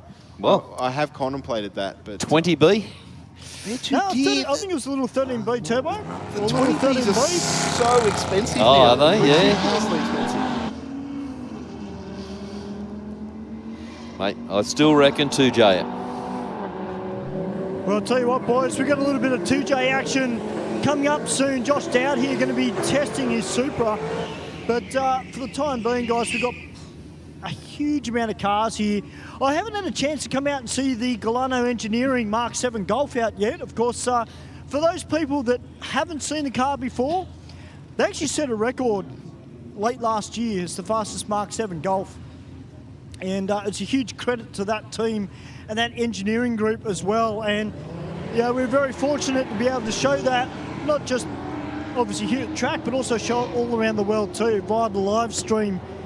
We've got a great community that do tune in just about every event, that tune into what we do here at Sydney Dragway. And you know, for the guys that are sitting upstairs, and including myself when I'm up there, to see people from other countries tune in and just put out a lot of positive energy about what we do here at Sydney Dragway, and more importantly, what each of these racers that come out and race, just to show that they put on and out there having fun for themselves.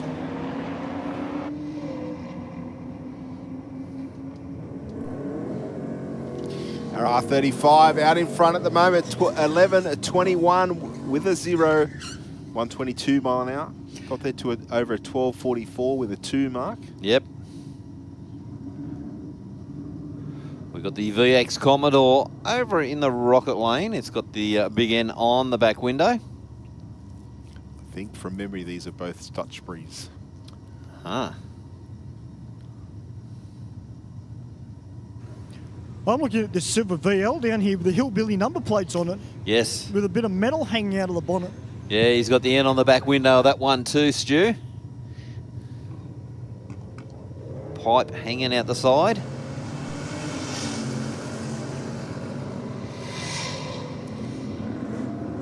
Watching the Aeroflow lane for the mile an hour here, Mark.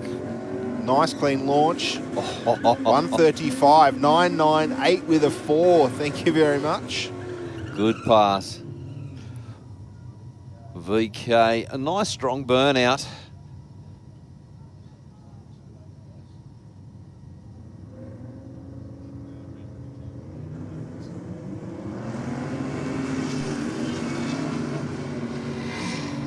Well, Aeroflow lane out of 1.7.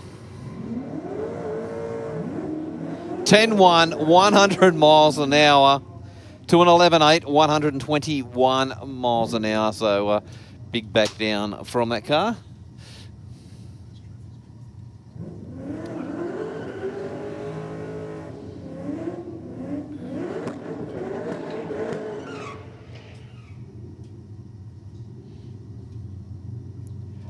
Well, nice strong burnout from the Aeroflow lane.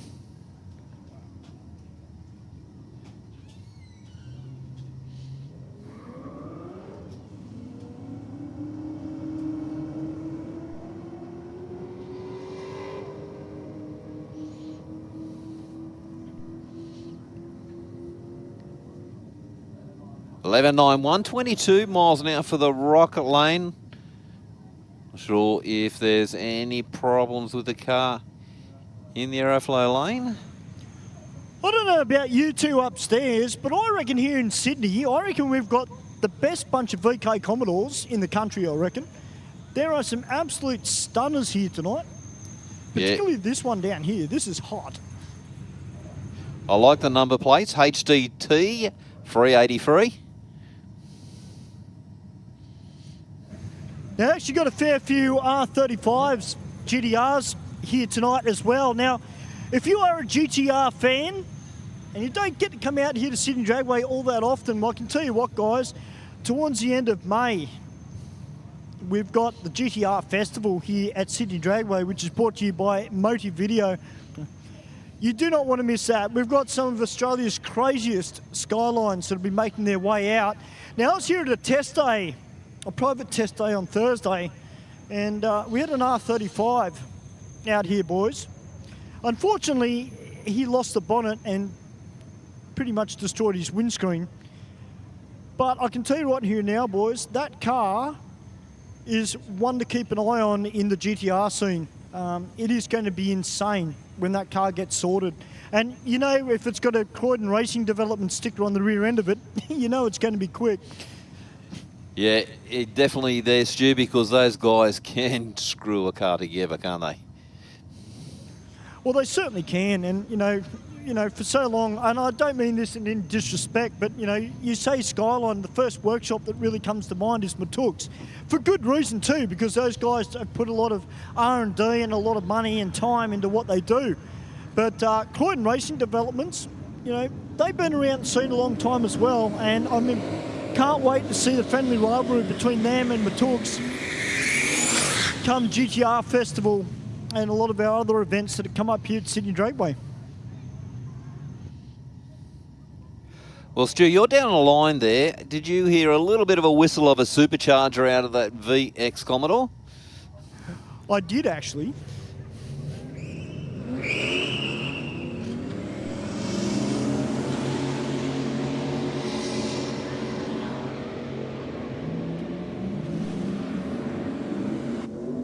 Well, 10.9, 137 miles an hour to 12.2, 119 miles an hour for the Aeroflow lane.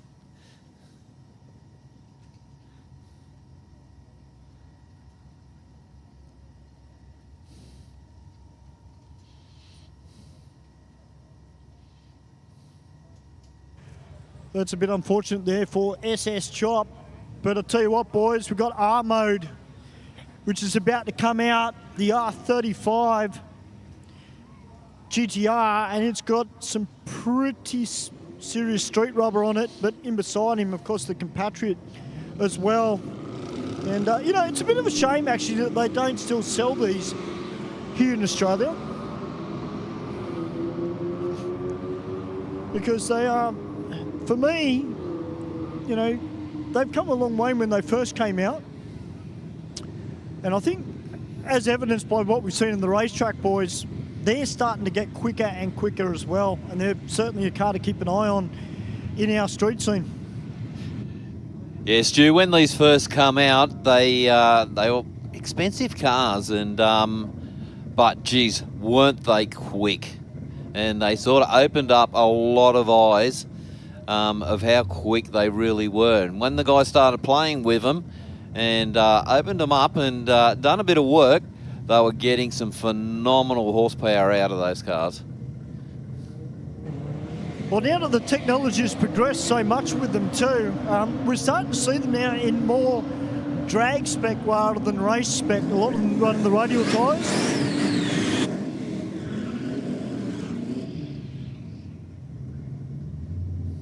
On the subject of radials, we've got the Ute down here with a big blown combination on board.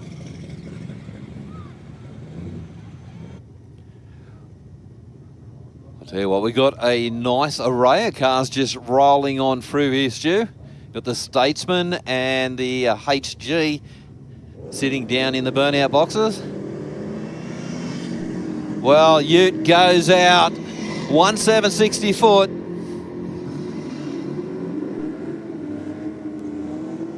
10.7, 120 miles an hour to a 14.2 at 103 miles an hour.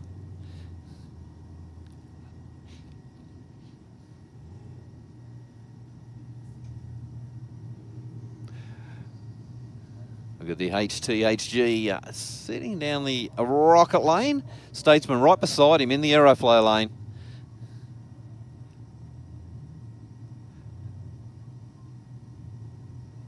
Early Holden just overshot the line. Just rolling him back and bringing him back into the beam again.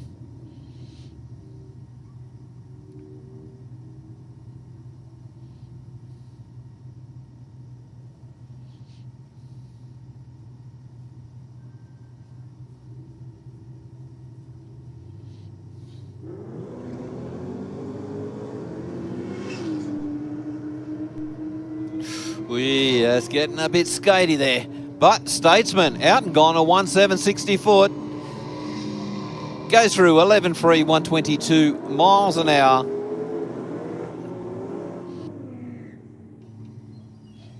And 17.9, 107 miles an hour for the rocket lane.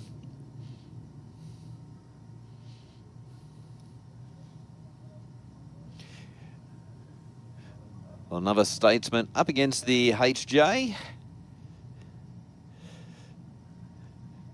This is the McFry drive car.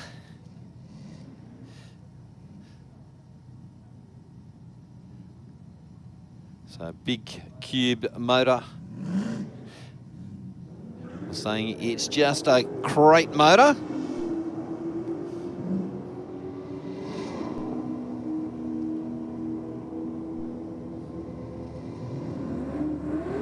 And runs through 11.3, 120 miles an hour. Statesman a little bit skatey off the line. 16.6, 101 miles an hour. Commodore down in the rocket lane. Mercedes-Benz in the Aeroflow lane.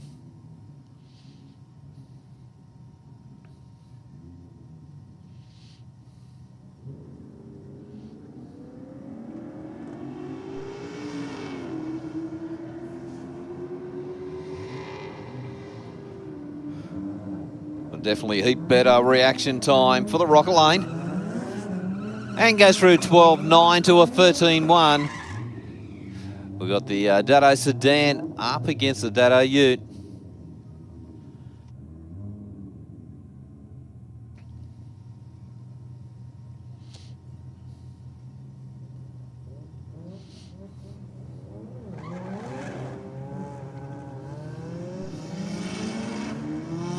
Well, Ute gets out 1.760 foot to a 2.4 for the sedan.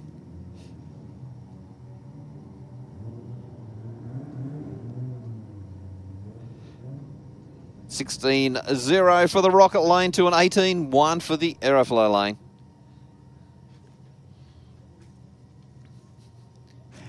Man, how fat does this Falcon look from the back? I know you guys are upstairs and you got the bird's eye view, but I'll tell you what, from down here on the deck, this thing is sick. I love it.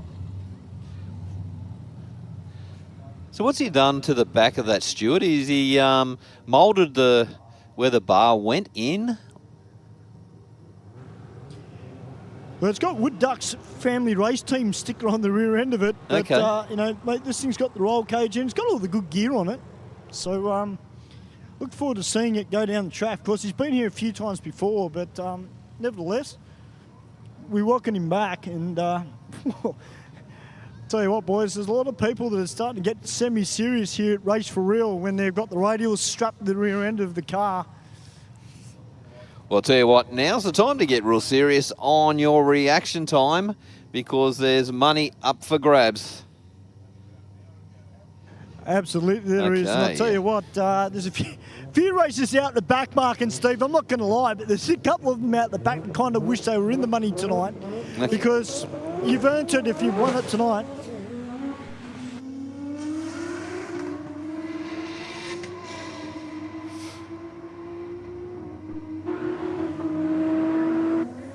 $11.3, 144 miles an hour for the Skyline.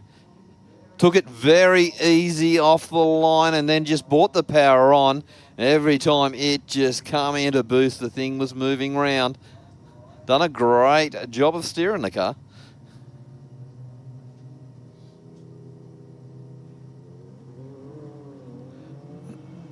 Well, as Chris Tiggles would say, boys, the Falcon going into Bump City. Just winding up the boost on the Barra.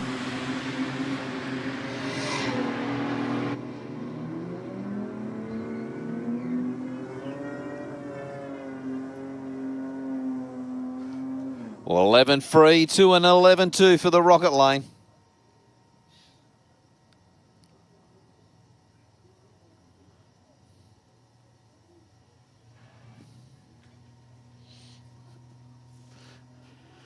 You know, boys, I know it's a theme night, but I'm just going to put it out there, Mark. It's a shame that we don't have burnouts tonight because this crowd that is up here tonight, standing down here on the deck and just looking up, seeing all these people, man, it'd be a great night for burnouts. Be just right to top off the night, wouldn't it, Stu? Oh, mate, I tell you what, there's a lot of kids up there that I reckon they'd want to get those limiter fingers going. But they'll probably have to wait till next week.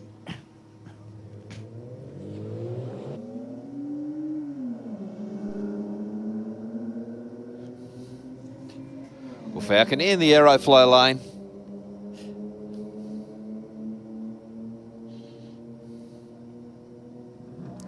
.14.6, 94 miles an hour.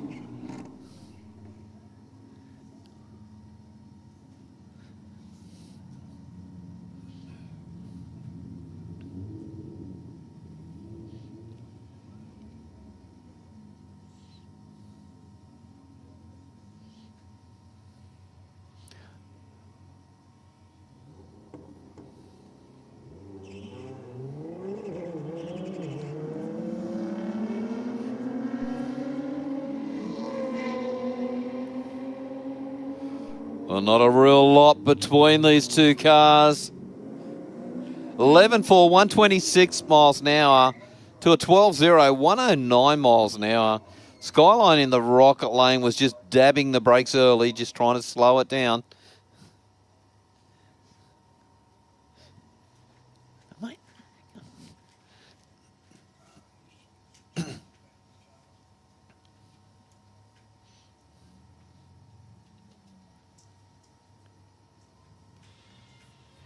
Okay, just got the Murray back out again.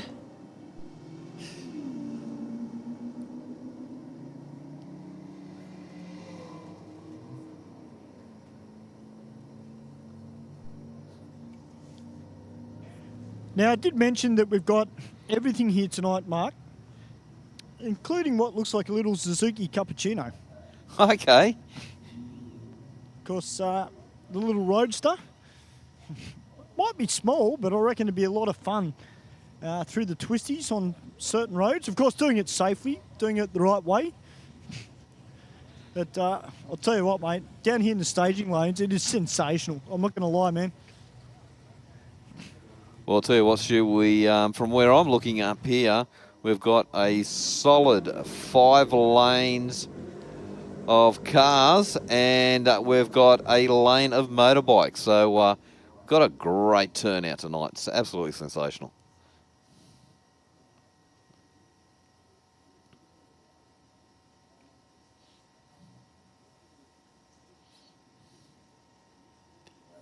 Well, as we did say a little bit earlier, we do have the reaction time money up for grabs, and Ben just reminded me that we have probably a little bit less than an hour to go.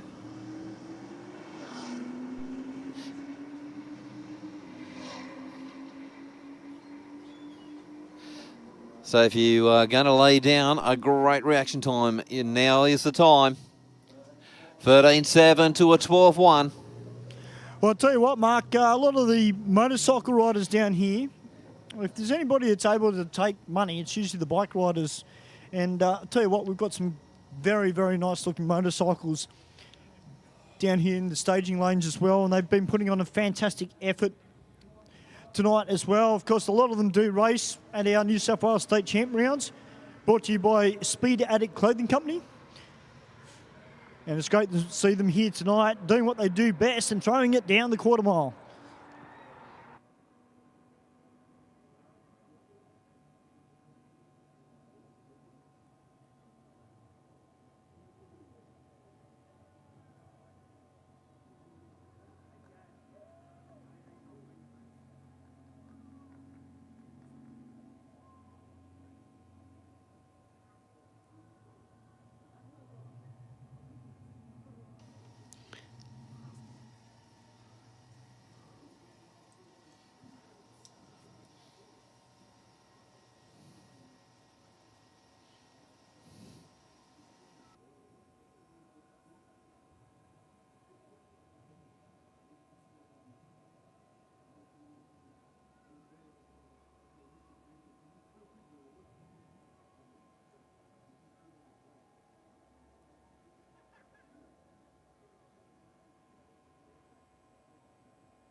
All right, guys, we might go up to the big screen for a moment and just do a couple of our sponsor ads. We will be back with you very, very shortly. You're here, Aeroflow, race for real V8s versus Rotaries. Are you a motoring enthusiast? Shannons are giving you the chance to win a USA Supercars drive experience at the Circuit of the Americas and Las Vegas racetracks. Drive a Ferrari, Lamborghini and Porsche. Visit Dallas, Austin, Las Vegas and LA. The trip for two includes airfares, luxury accommodation and $10,000 spending money for eligible Shannons Club members. Plus, win a new Indian Motorcycle Sport Chief. To enter, take out new Shannons insurance on your special car, daily drive, bike or home. Go online or call Shannons on... Not slow. Not difficult. Not just ticking boxes. Not a bank. Talk to Australia's real-life non-bank for home loans, car loans, personal loans. Pepper Money, the home of loan options. Aeroflow Performance provides a wide range of high-quality performance products for racers, street machines and hot rodders.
We got the Black Track Falcon up against the two-door Monaro. Big block in the QE. I dare say a Barra in the XE Falcon.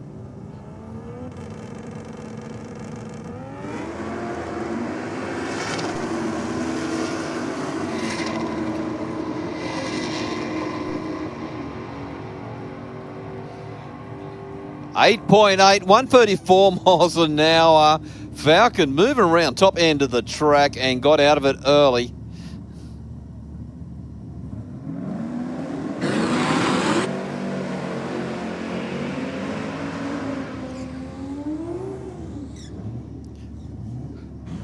All right, guys, Josh Dowd out now, and he's just going to be doing a few launches in the Supra. Because this is one of the quicker Supras of this model, if not the quickest in the country. With the 2J power on board.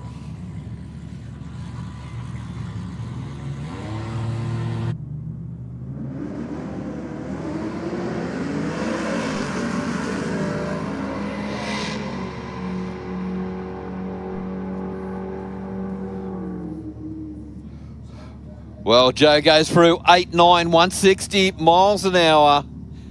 60 foot's at a 1.5, but the Supra stepped out 1.3 60 foot.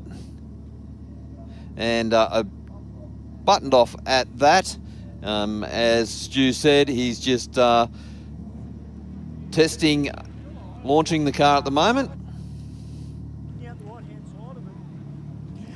To be honest, Mark, when Josh launched that car, there was something coming out the right-hand back of it.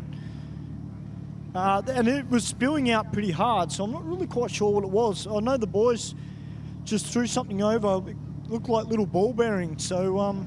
Okay.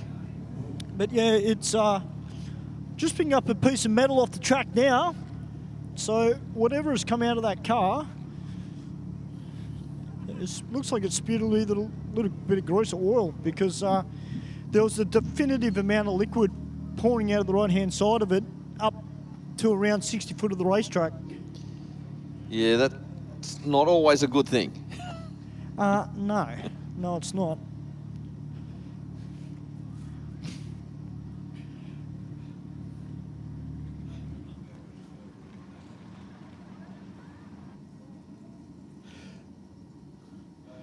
So Stu, is that captured to around the 60 foot, the spill? Yeah, it did, Mark. I don't know how long it was spewing out of the back of the car, but I caught it as he was launched, and it got out to about 60 foot. Yep. So, not quite sure exactly what it is, but I've just picked up a piece of metal off the track, and the boys just picked up something as well. Okay.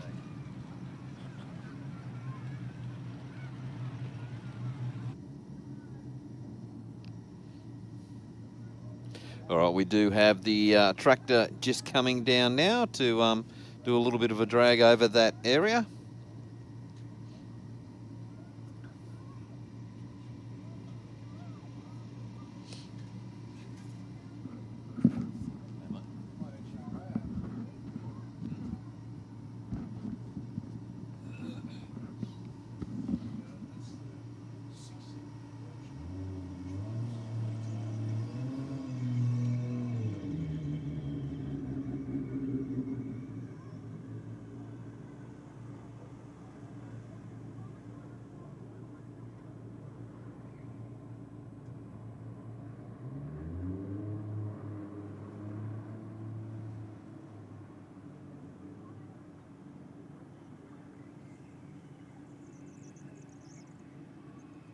Having a baby by the sound of it.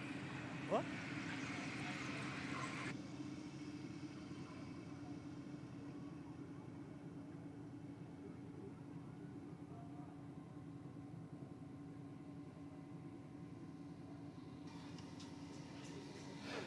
Well, on the plus side, boys, looks like it might just be a little bit of water that has popped out of the car, but doesn't look like it's anything too bad. So That's a plus. We'll just give the track a bit of a rub. And then we get ready, boys, because if you're up in the crowd, guys, get your phones out because we've got the Galano Engineering Mark 7 Golf about to come out now. He's taking on RX3 Jet. These guys out here in RX3 Jet, I believe they're doing a little bit of licensing. I think they might be entered for this weekend for Jamboree. But beautiful looking car. But huge congratulations to the Black Track crew there, 880. I mean, that's huge, boys, out of that Falcon. Yeah, that was a great pass there, Stu, and backed out of it real early.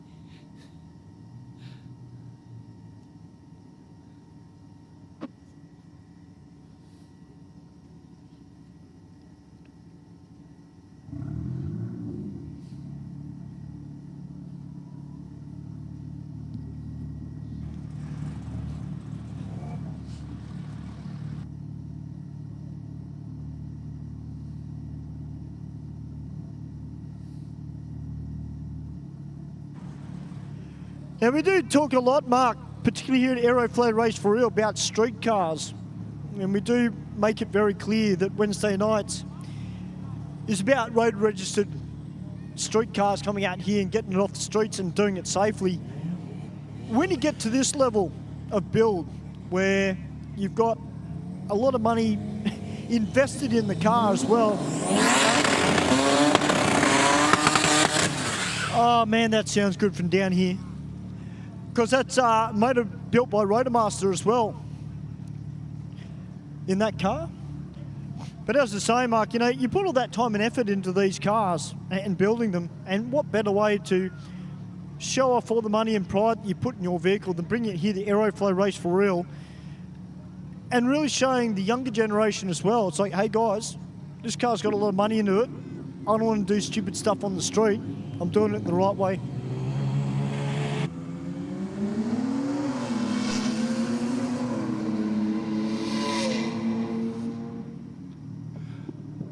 Well, goes out nice and straight. 10.7, 97 miles an hour. So back that one way down.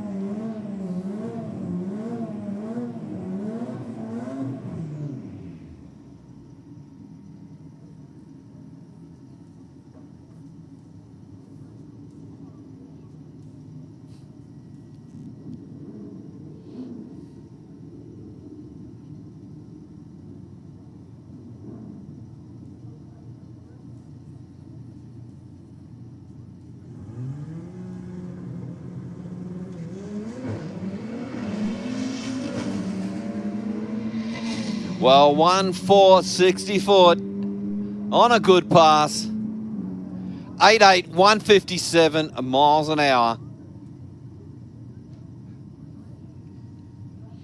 That looked awesome from down here, boys. Was indeed. Wow.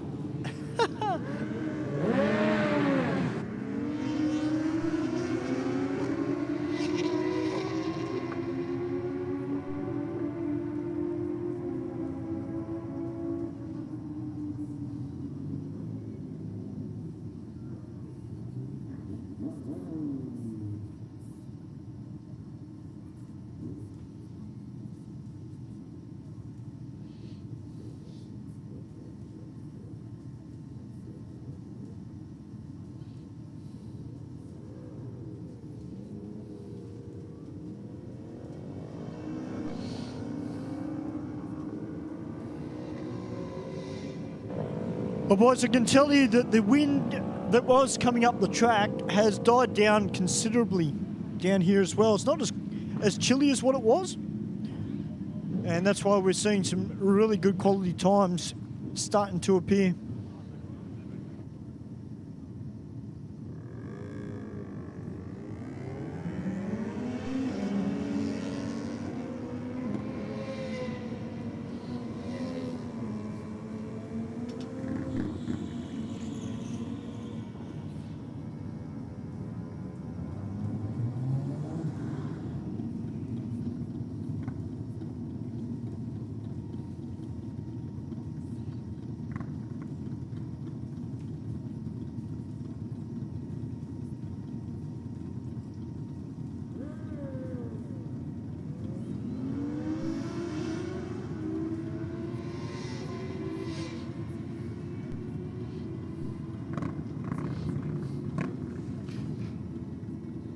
10-0, 146 miles an hour for the rocket lane.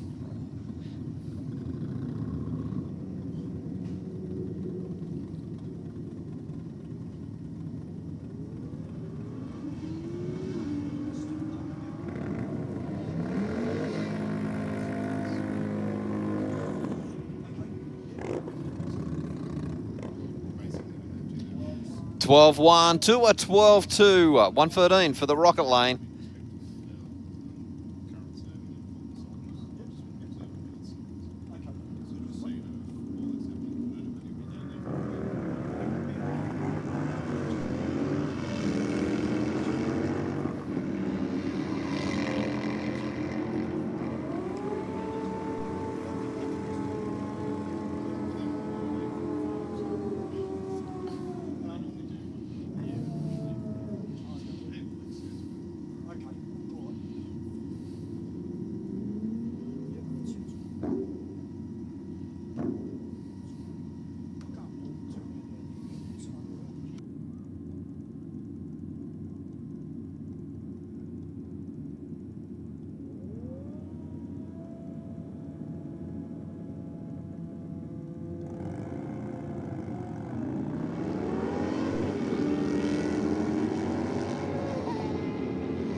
Just waiting on both these bikes to come in a stage.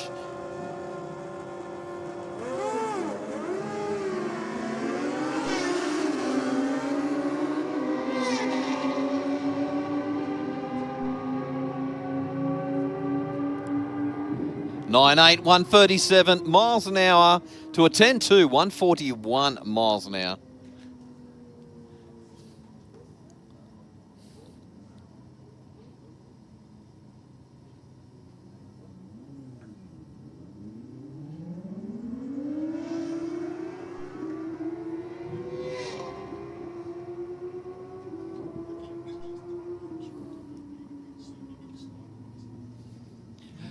(10.8), 133 miles an hour.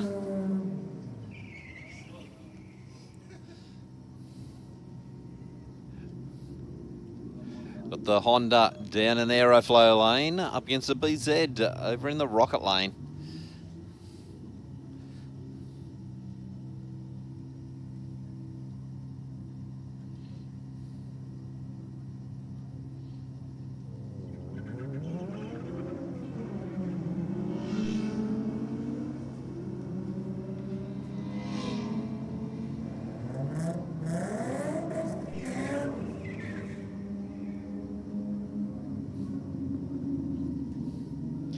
13.3 to a 13.6.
Chases on. Will the Rocket Lane get there?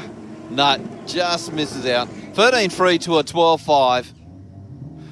BMW down in the Rocket Lane up against the VL Commodore in the Aeroflow lane. Pretty quick little hatchback, these little BMWs. Of course, Yeah. a little bit different in that they're rear-wheel drive too, Mark. Yep. So keeping with a little bit more traditional drivetrain, of course. Yep. The VL already in the boost loading stage. BMW away nicely. And just backs the VL down. Yep. And just sits beside him. VL caught him at the top of first gear there. 11.9, 114 for the Beamer. And 12.6, 109 for the VL. Yeah, wow. Considering he was on boost for about 3 seconds. Yes, indeed. So the guys would dare say be doing a bit of testing, just launching the car out. Yep.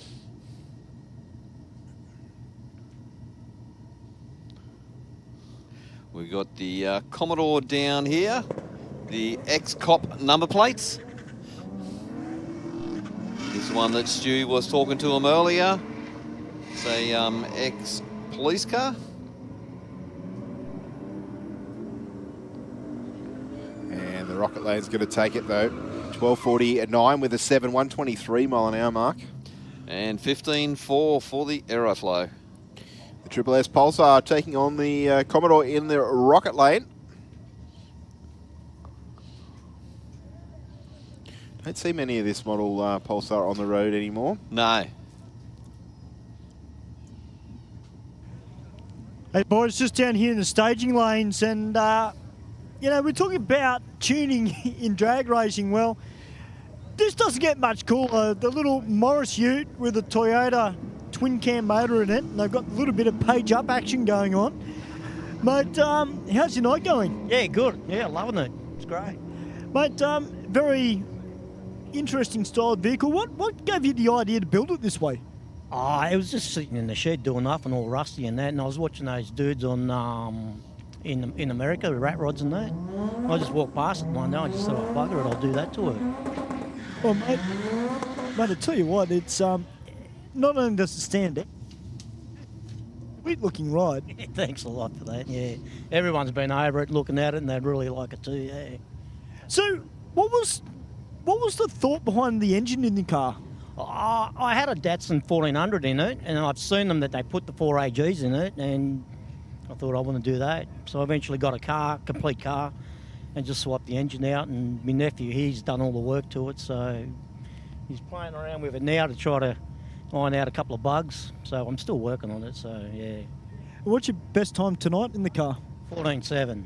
That's impressive considering the amount of metal that's hanging off it. There's a lot of weight in the back. There's about 100 kilos just in the back alone. So I took that out, I'd get a little bit quicker perhaps. Still on low boost. Yeah, still on low boost. I can see it. Well, it might be on low boost, but you know what? You're running 14s, and that's still damn good for this car. And as you said, with the amount of weight. Yeah, it is. I'm impressed with it. And once we get the diff and that sorted out, we'll have to boost it up a bit more anyway. We're going to bring it back out. Well, I come from Young, so I don't live at local. So Oh, wow. Obviously, the next time, everything will be done, and I'll be definitely back. Well, it's great to have you up here from Young for tonight's Aeroflow Race for Real, V8 versus Rotary. We look forward to seeing you back. Congratulations to you, mate. It is a credit. What do you reckon, boys? I reckon that's pretty cool and awesome effort to come all the way to Sydney Dragway from Young for the Aeroflow Race for Real. Such is the draw of the need for speed, I guess. And, of course, that little 4AGE turbocharged, I assume still the 1600 or thereabouts, because that's what they're only a small four-cylinder. So credit to him, and I know that the beauty of the 4AGE is it's a physically small engine too, so they fit really nice in, dare I say it, Escorts and Cortinas as well, and of course Morris Minors as well. And they go good. They do. They good little power plant considering their capacity, and of course being only 1600, they work well with engineering wise as well. Yeah, well, we heard the guys there, they were playing around with a tune, so it's on low boost. Yes. Low boost at 14s. Yes. So interesting to see what will happen a little bit later on, but as the driver hinted that he feels the diff potentially a weak link in the drive line, so let's see what unfolds. 12.95 with a 9, 108 mile an hour in the rocket lane there. And 13.2 in the Aeroflow lane. Hey, Steve, I did see this black Charger just hanging out the back. Yes. And the boys putting a little bit of VP race fuel into it as well, mate. So it's great to see. Just to liven it up a little bit. Name out wake here it at up. Aeroflow Race for Real as well. Yeah, big heavy car there, but I think from memory went into the 11s, I'm pretty sure. Nice launch from the utility in the Aeroflow lane, Mark. 160 to the 60. But it looks like the Holden in the rocket lane's come on around. 1044 with a 7. 131 mile an hour. And 11.2, 117 for the Ute. That's two good passes, but geez. The Commodore in the rocket lane was just coming on super strong top end. It was. Both cars were pretty close to at least the 60 foot, but then the Ute started to fade away there, so I'm not quite sure whether the Holden in the rocket lane had a bit of nitrous oxide or something, or a turbo making it a little bit slower off the start line, I guess you could say. I don't know. Might just had some bigger cubes working up top end for it. Wind them up. Yep. Is this Ute out again, the LSA on board? Hear that supercharger whining, went 140 mile an hour once again, 1049 with a 9 this time around, to a 1094 at 135 in the rocket lane. I was not expecting that. No. That was less than perfect in terms of a launch for the car in the rocket lane there, Mark. I thought almost for a second they'd given up on the run, actually. Yeah. We've got the VF Commodore in the Aeroflow lane up against the VK.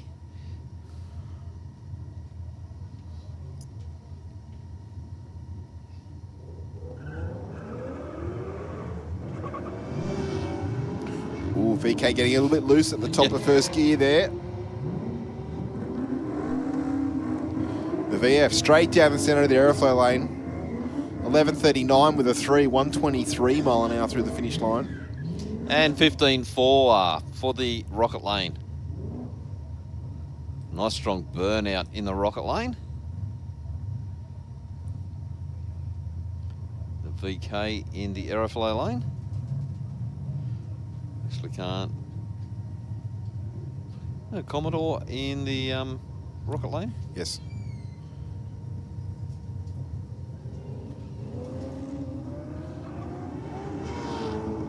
Whoa.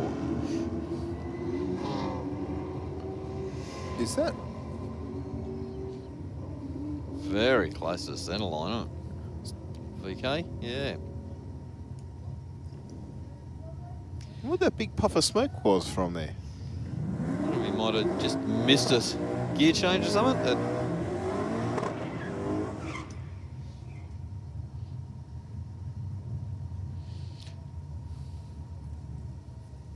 That'd almost be a money shift, wouldn't it? The top of first gear. Yeah. They're not fun, them ones.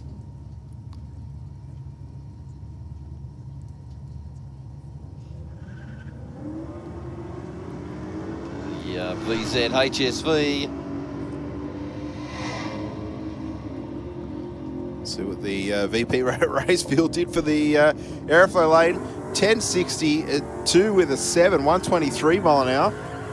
And 12.4, 113 miles an hour. I feel bad, Mark. I ripped him off about half a second.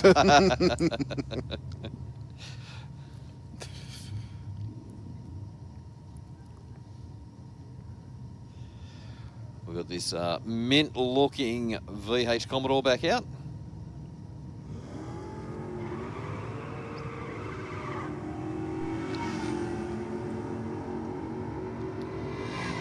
Taking on the SUV in the Rocket Lane.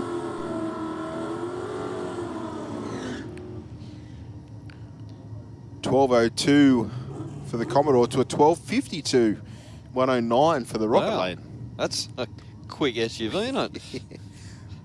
I'm wondering if it's stock or if it's gone to one of these performance workshops. Yeah, I think it's been touched up a bit. Well, Alicia Till back out in the QE. Up against the Commodore.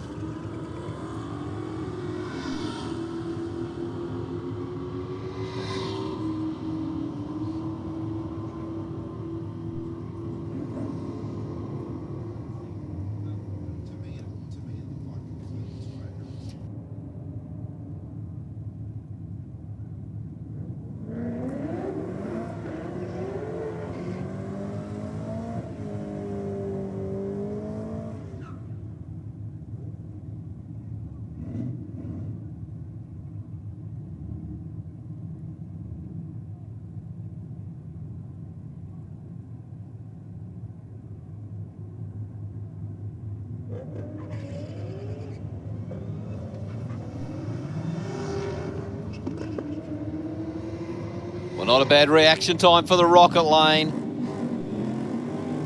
.040.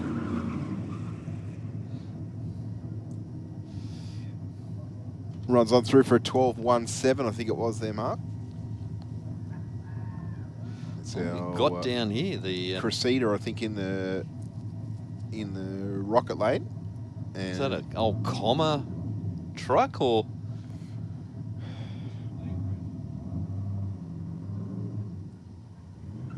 What do you reckon it is, Ben?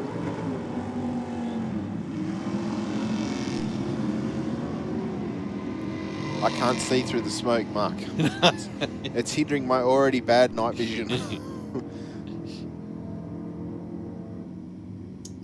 And a 12.21 with a 7, 121 mile an hour for the Toyota in the Rocket Lane. And 18.8, 73 miles an hour for the Aeroflow lane. Good speed for the ET. Yep.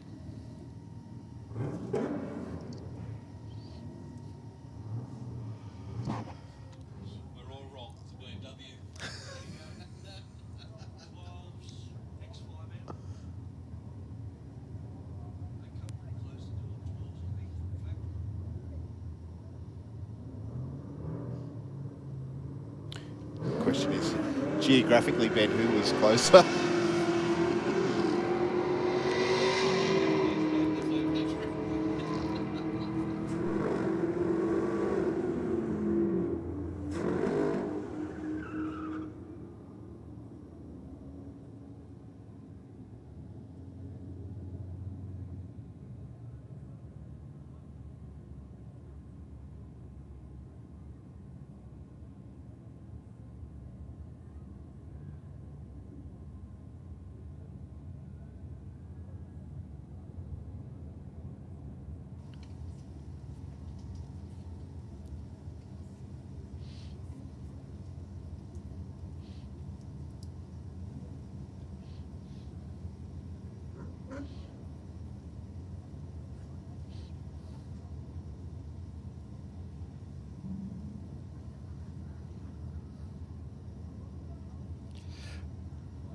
Just waiting on the car down in the Aeroflow lane just to come in, bring both staging lights on.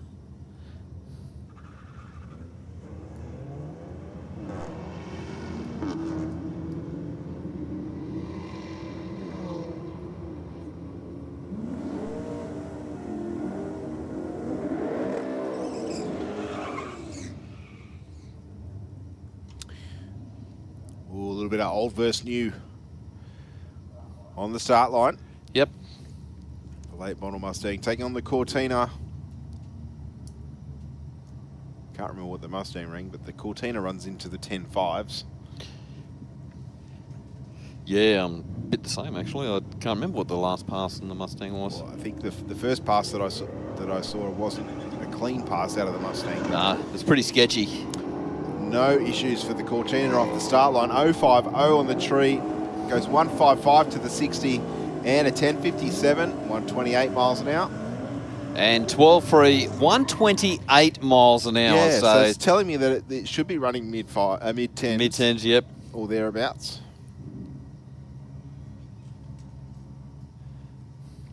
Of course, the good indicator of horsepower is the mile an hour. It is, yep.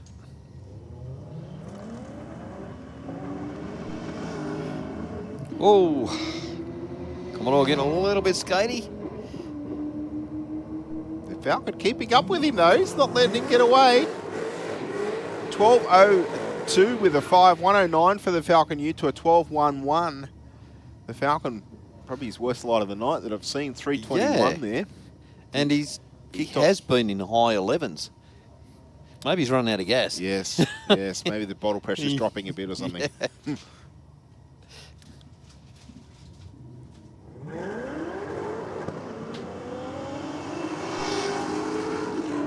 Nice launch out of the Tirana this time around.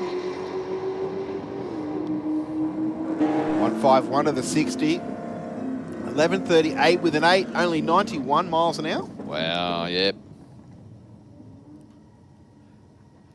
I think rolled out Well, of boys, that. we've got Melissa back in the car in 76 Ruby. Doing a great job tonight. First time racing tonight. It's been around the scene for a number of years, as evidenced by our interview a little bit earlier this evening, but it is great to see her out. I reckon she's not as nervous now. She's got the first one out the way. Now it's eyes forward.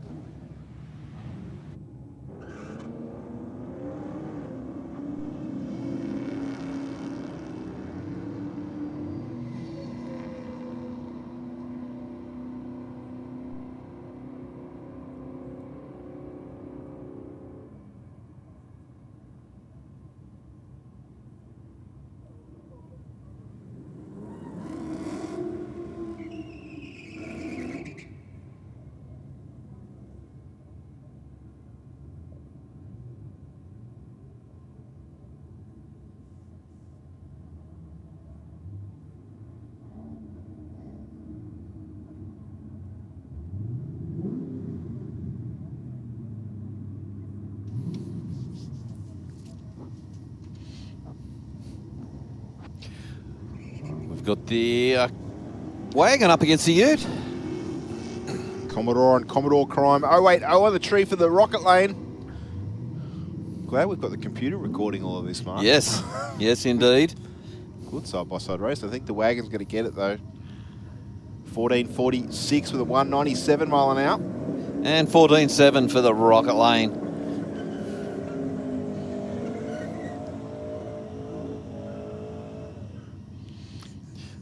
Well, the VP in the Aeroflow lane up against the VZ.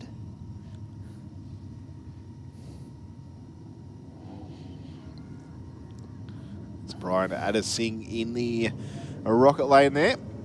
One of our officials here at Sydney Dragway. We give him the time off occasionally. Ooh, when he gives Commodore, us enough. the VP. It's just a little bit of flame popping out the back of it. Oh, that's no good. Not normally No a good at sign. all. Not normally a good sign. Nah. Flame out of anywhere, unless you're a nitro burning funny car or the dragster.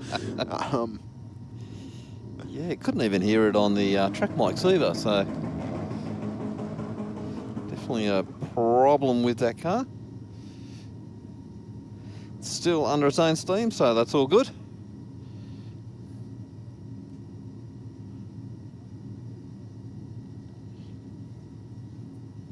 The VX Commodore. I think the 6-cylinder taking on the Audi, I believe it is, in the rocket lane.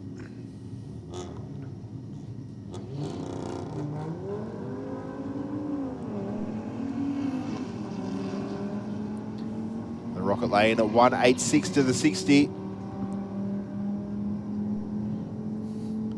Nice clean pass. Runs on through for a 12 at 22. And 14.4 at 96 miles an hour. We've got a really good spread of cars here tonight, haven't we? We've got great. A lot of 10-second cars, a lot of 11 and 12-second cars. Yeah, it was good. Stewie went through and spoke to all the guys. Great talking to the young guy owns a Fiat. Very unusual. Did he come back? Did he do another run or He not? did do another pass, yep. But hadn't seen him since. So it's good seeing those little bit unusual type cars. Yes, I think it's good that it shows that the interest in the sport of drag racing does bridge traditional non-traditional race cars with drag racing. Of course, occasionally we see the old Jag out here as well. There was a time a young guy in an old XJ6, I think it was.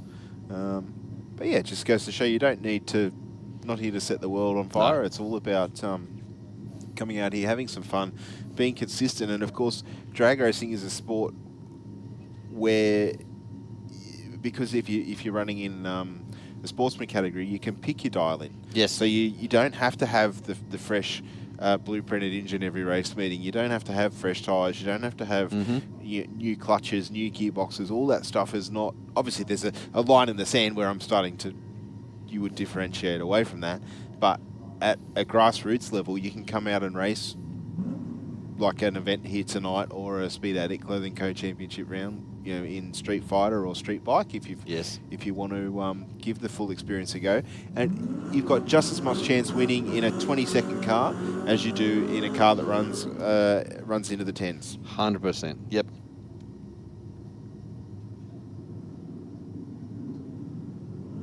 Dolyoni is a real fun bracket. It's a lot more tricky than what people think it is, but certainly can be a lot of fun. And you do get the odd mind game going on there too. Try and psych your competitor out. Yep. Escort. My Escort is an RS 2000 fronted Mark II with an SR20 turbo in it. Just Ben's trying to hit me up with a match race here from one of our viewers on the live stream. Except I have a lot less distance to travel. And no, I'm not going to the Bend. Before you ask. Oh, no, didn't mean it like that. So we're going out racing? Well, apparently if Mr. Scort wants to come and race, I'll race him. That'd be a good race. Ben's trying to shame him into being scared about racing me, but at least Scott, you've only got 4 gears. I've got 5th, and I shouldn't use 5th, and I use it every second pass because I'm pretty useless. So you still got that blown injected motor in it? Which one? No. No. Well, we got Slick versus Radial. About to go head to head.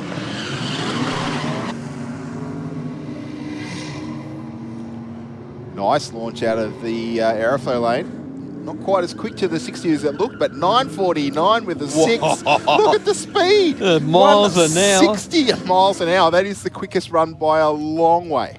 How hard did that thing come on top end? Wow. Because the 60 foot, to me, wasn't anything special. 1.7. 1.7 is pretty... Yep. It's not slow, but it's not... No. It's not fast. Like to run 160 mile an hour, I would have thought like a 1.4 maybe, something like that. Yep. Well, there was a fair bit of page ups action going on in that car just before that pass as well.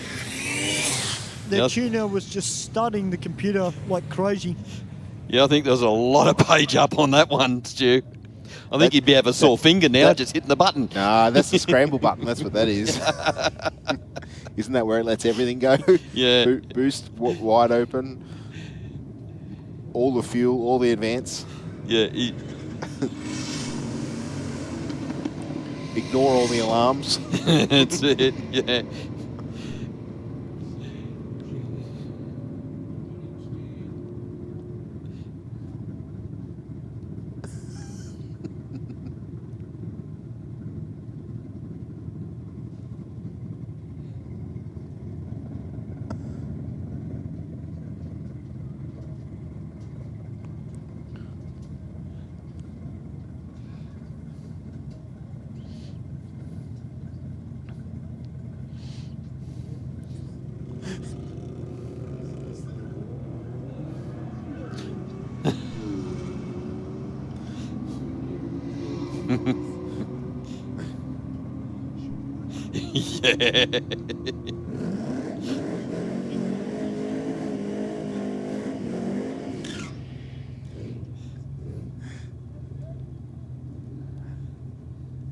Very tough ute back on the start line, taking on the R35 Skyline.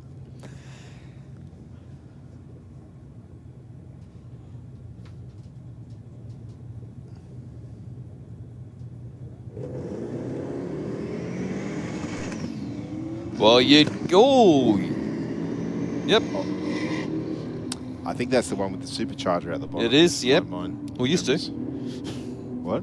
We used to have it out at the bottom. Oh. No.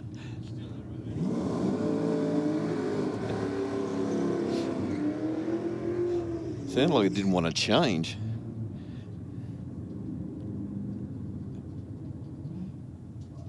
But still all good. Still driving it up around the top end. So we got the Statesman up against the HGHT. It was a really nice one of these HT Holdens here last week. Two-tone with a, like a, I don't know what sort of brown, you'd call it, like a soft beigey brown with a black roof on it. Oh, yeah, Around like 150 mile an hour or something silly like that. Okay. Yeah, I was suitably impressed.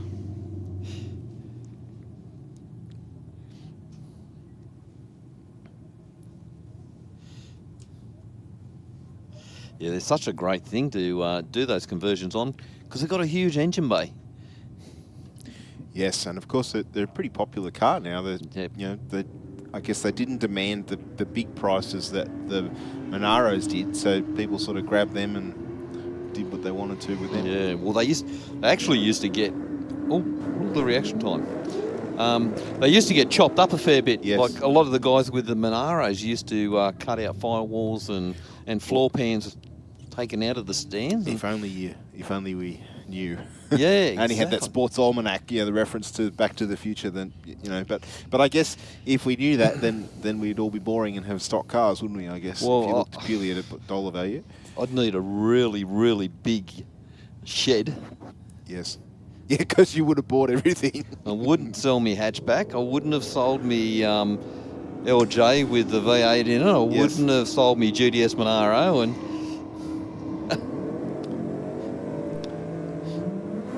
but I guess we all make decisions to what based we feel, on the time. What we feel is right at the time. Yep.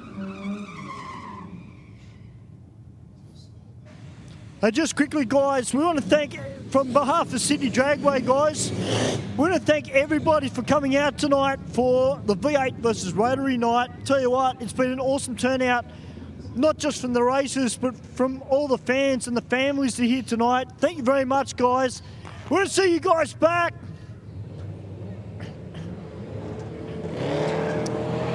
Of course, as Steve and Mark had mentioned, coming up, we've got the Gulf Western Oil Nitro Champs, Top Fuel and Top Fuel Funny Car are going to be headlining that event.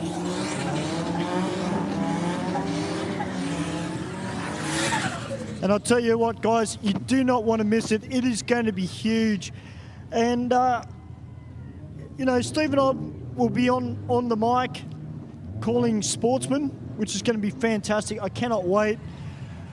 Hopefully we'll see Mark Thomas here as well. We can get Mark on the mic with us because he's a great, not only is he an extremely good commentator, ladies and gentlemen, Mark is also a very, very accomplished racer in his own right. He's very much a part of the Sydney Dragway team, whether he be here at Aeroflow Race for Real, one of our New South Wales champ rounds, or our major events. He's an integral part of the commentary team, as is Stephen Bush. Steve is like a walking encyclopedia. Without the Bushman, Thank you, Stu. but it wouldn't be as easy to commentate, believe you me. But make sure, guys, you get your tickets online. Get your tickets because you don't want to miss it. Top Fuel Funny Car. I actually sent one of the racers a message the other day, Josh Lay, who's just got his licence in the X-Pro Toyota Camry funny car. He's pumped. He's ready to go, Steve. Yeah, because Josh, no stranger to fast cars. As we see this skyline all over the shop, is unfortunately going to make contact with the wall. I saw when he left the start line, Mark, there was a couple of sparks or something out of the from under the underneath the car, and I don't know if that was. To me, that looked like it was either oil or a broken something in the drive line. I'm not 100% sure there, but fought it for some time, and unfortunately has made contact with the concrete wall there. Well, good thing he's, from what we can see, he's out of the car, which is good. And hopefully it didn't seem to have big impact to the wall, so mightn't be too much damage to that car. Of course, nobody likes to see that. No, not that at all. Sort of thing happen.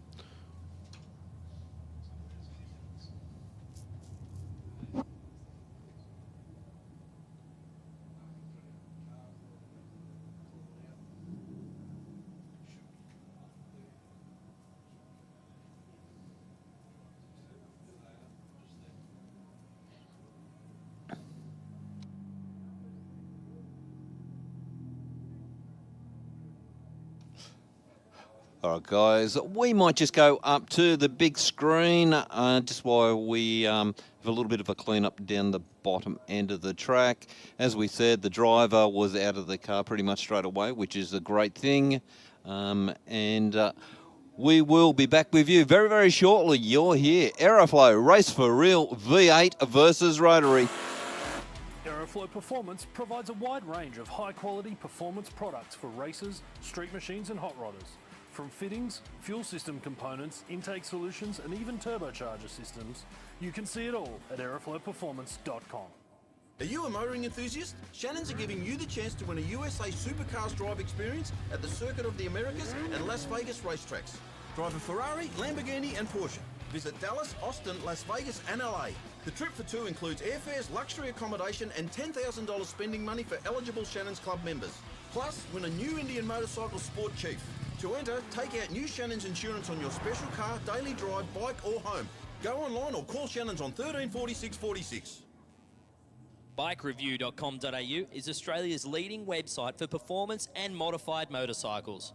Bikereview.com.au is the only motorcycle-focused website to feature motorcycle drag racing on a regular basis. And in the words of editor Jeff Ware, our involvement with Sydney Dragway is our way of putting back into one of our favourite sports. Bikereview.com.au.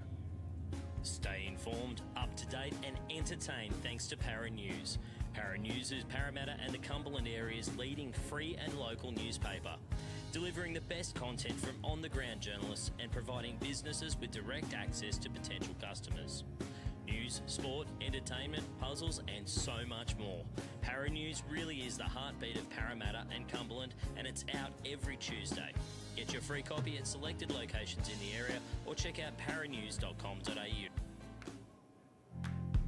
Bank said no to your home loan? Talk to us. Not a bank. Talk to Australia's real-life non-bank for home loans, car loans, personal loans. Pepper Money, the home of loan options. Whether you're building a street machine or a race car, Aeroflow Performance has a solution for you. Our ever-increasing range features boosted turbocharger systems, Bosch Motorsport products, X-Pro electrical systems, hoses and fittings, bang shift shifters, differential parts and fabrication components. You can see it all on aeroflowperformance.com.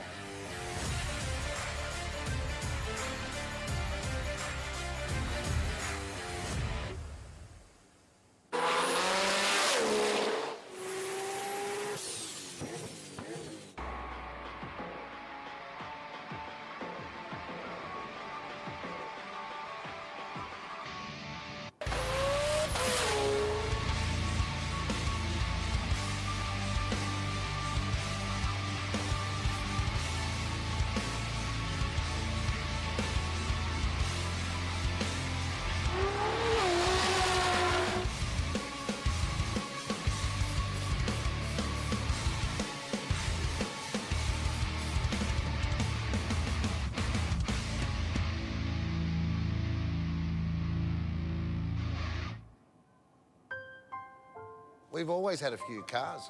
They're all special. The T-Bird. Oh, that's mine. The Combi for when we want to get away. The XR8. It's going to be a classic. They're all insured with Shannon's, We've also got Shannon's Home and Contents cover. which helps protect our automotive collectibles, tools and memorabilia in the home and garage. If you're motoring enthusiasts like us, it's got to be. Shannon's.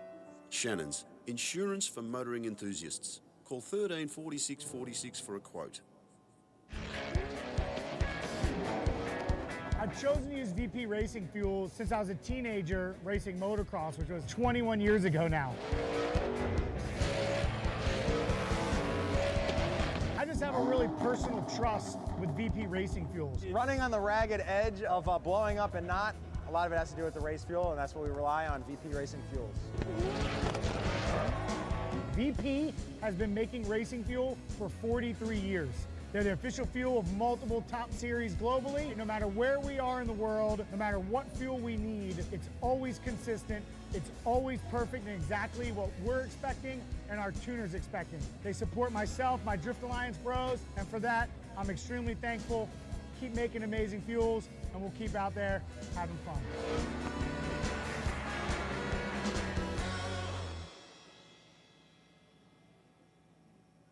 Are you a motoring enthusiast? Shannon's are giving you the chance to win a USA Supercars drive experience at the Circuit of the Americas and Las Vegas racetracks. Drive a Ferrari, Lamborghini and Porsche. Visit Dallas, Austin, Las Vegas and LA. The trip for two includes airfares, luxury accommodation and $10,000 spending money for eligible Shannon's Club members. Plus, win a new Indian Motorcycle Sport Chief. To enter, take out new Shannon's insurance on your special car, daily drive, bike or home. Go online or call Shannon's on 13 46 46. Aeroflow, famous for our massive range of hose, fittings and performance products. Air filters, oil filters, fittings, engine and transmission parts, fuel systems, tanks, silicone hose, exhaust, air conditioning, turbo and nitrous accessories and more. Get your free catalogue and shop online now at aeroflowperformance.com.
Well, ladies and gentlemen, as we are should all be aware that tomorrow marks Anzac Day. So as a commemoration to all of our current serving soldiers and all of those that have lost their lives in the heat of battle, could I ask all of our patrons here at the venue to stand and just observe a minute's silence for all of those fallen soldiers.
Thank you very much, ladies and gentlemen, lest we forget.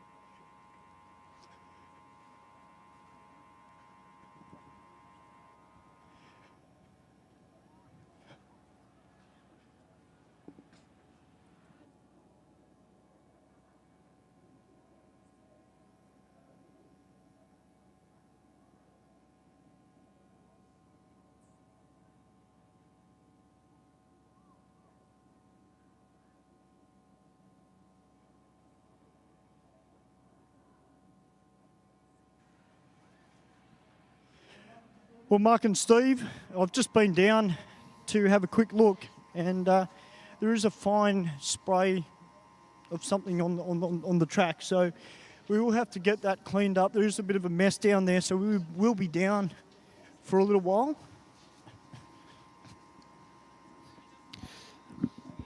Thanks for that, Stu. We did see them. The guys down there have got the car off the track, so they will be getting into that cleanup now, and it shouldn't be too far away. We will be back into racing.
Well, ladies and gentlemen, this is part of the reason why we run these events on a Wednesday night. Aeroflow Race for Real. That's motorsport. Unfortunately, these things do happen. We don't like to see it happen, but hey, it can happen to anyone. But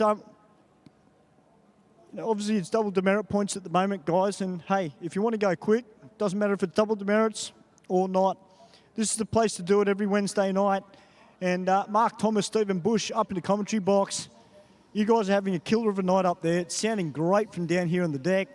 Been a little while since I've been out here, so just had to try and find my feet again. But, mate, I tell you, Mark, I said it to you upstairs.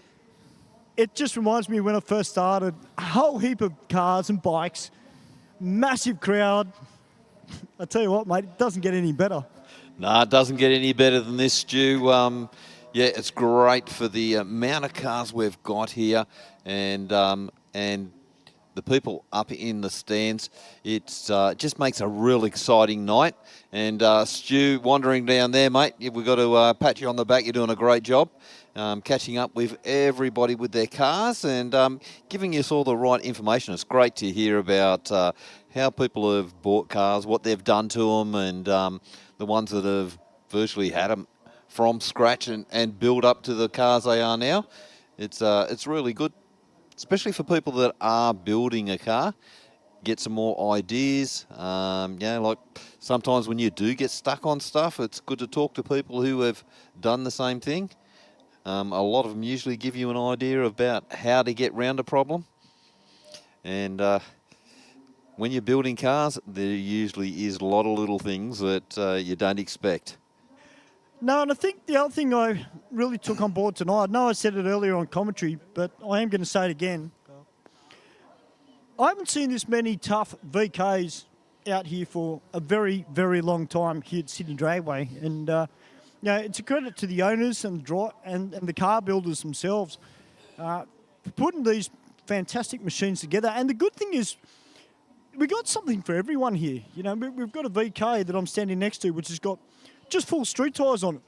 And he's out here having a lot of fun. The VK behind him, well, it's got a set of slicks on the rear end of it, So our car scene, and particularly at this level at the street scene, everybody that comes out and races here, getting it off the street, doing it safely, but more importantly, for us as commentators, we like to see builds. We like to know the stories between each and every car, because we're the lucky ones, and even the people that are up in the crowd, they're the lucky ones as well, and get to see progression of all these vehicles. And as you can see tonight, ladies and gentlemen, it's also very much a family atmosphere here at Sydney Dragway, and that's what it's all about. The kids, showing them as well, doing it the right way. When they get old enough to get a licence, you want to see them racing here. You don't want to see them racing on the street. Now, while I'm out the back here, Mark, you did mention there's some pretty tough cars here tonight. And one gentleman that's here tonight, been meaning to catch up with him all night. Mate, now, what was your name again? Paul, mate. Paul, that's right. Paul, you've run a 10 in this car before, the VH Commodore. You've got a pretty big set of rims on the back of it. Have you done much to the car since last time I've seen you? No, I just sorted the rear end about a bit, mate. Made it launch a bit better. 60 footing's good, but yeah, mate, it's still exactly as it was besides that. So, yeah, it's going all right. Now, tell me, mate, you've been around the scene for a number of years. How good is it to come here on a Wednesday night, race for real, and see this? And the people up in the crowd, all those people up there. How does it feel for you as a racer to come out, see this, and see all those people up in the crowd? Oh, it's bloody awesome, mate. Yeah, mad turnout. We come down from Newcastle, and yeah, it's just unreal to see this kind of turnout. Quality of cars is unreal. Yeah, it's great. And from a racer's point of view, does that what makes it worthwhile for you? When you come out here and race, you see a big crowd and you think, you know what? This is like racing a top fuel meet. I get to race in front of all these people. Yeah, it's a good atmosphere, mate. There's lots of people. You make new people. Lots of enthusiasts. It's just great to come down here and meet new people, as I said. And yeah, it's a really good vibe, mate. Yeah, it's really good. Well, Paul, it's fantastic to have you here again tonight, mate. And, mate, the old Commodore, she's still kicking along. In one piece, mate. We'll see if we can get on the trailer yet. I'm sure you will, mate. I'm sure you will. That's so good to see. Now, as we wander a bit, now I've been a little bit, I wouldn't say I've been slack tonight. Of course, I've been leaving the commentary a lot to Steve and Mark tonight. What I will do is make my way over to our two-wheeled family. Of course, the bikes are very much a part of our motorsport landscape, and we know the street bike class is great at our Speed Addict Clothing Company rounds. What's cracking, mate? How you going? I'm good. What are you riding tonight? The R7. You're on the R7? Yes. What's your best time tonight? 13.3. That's good. That's good. You happy with that? Yeah. First 60 metres was 1.6. Yeah. It was all right. That is brilliant. And this is your friend? Yeah. What's your name? Kirsty. Kirsty, welcome to Aeroflow Race for Real. My name's Stu. This is your bike? Yeah. Tell everybody what it is. Yamaha R3. And how are you finding it tonight? You enjoying the racing? Yeah, I love it. Come back every week. Well, we always say that we'd like to see more females out racing, and it's great to have you here on the bike. Yeah, I'm trying to convince my friend to come. She's a girl too. Well, that's awesome. Now, I got the Bushman right here, and Bushy. Oh, Bushy. Oh, Bushy's giving me the envelopes. Actually, just while we're here, guys, I don't think I've ever done this before. I don't really get the option to do this very often, but for those people that haven't been here to Aeroflow Race for Real before, Stephen Bush has been around the drag racing landscape for a long time. He's also one of my favourite commentators to commentate with. Steve, I posed a question to Paul, and you've been around Race for Real a long time. How does it feel to be here tonight, see all these cars and all these people in the stands? Well, I think you've said it a few times tonight, Stu. The vibe down here is absolutely fantastic. To have the place full of people here for a reason to enjoy some motorsport. I think that's one of the fantastic things about it doesn't matter what type of whether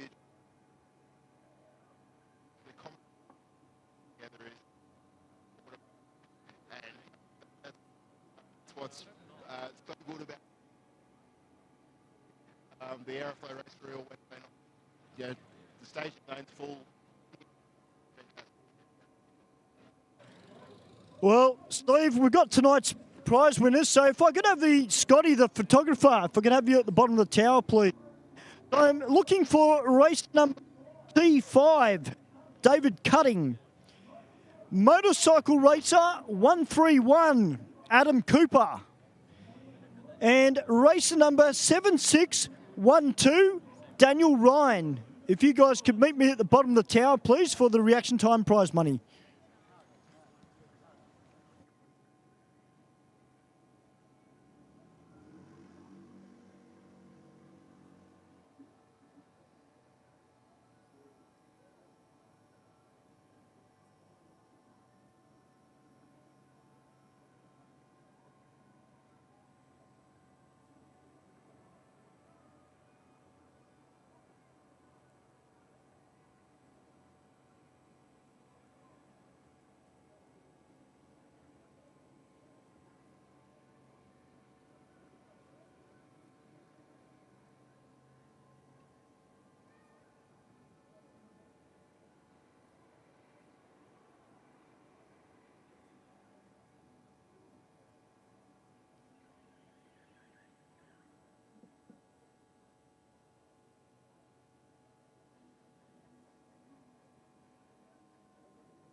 All right, guys, we're just about on top of the cleanup down there. We do have the tractor just running up and down, cleaning up. They threw down a bit of, it's like a powder that soaks up any fluids.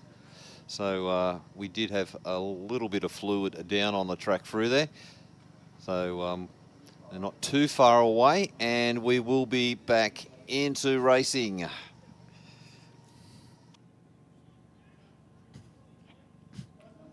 Just quickly, I'm still looking for race number T5, David Cutting. Race number M131, Adam Cooper.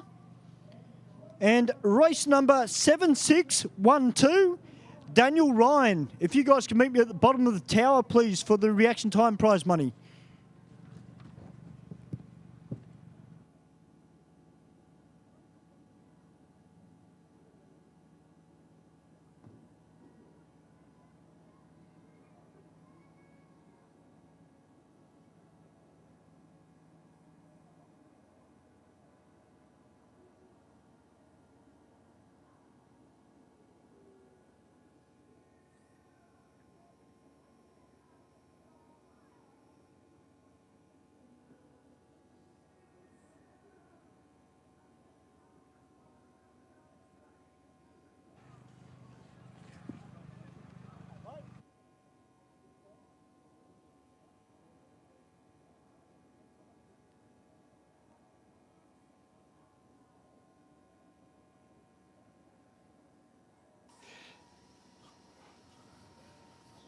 Well, Guy, we're looking good out there at the moment. We've had the tractors now off the track. I think we're just going to come out and give it a little bit of a spray. Quick touch up over the top of where they've cleaned it all down. And we should be back into racing very, very shortly.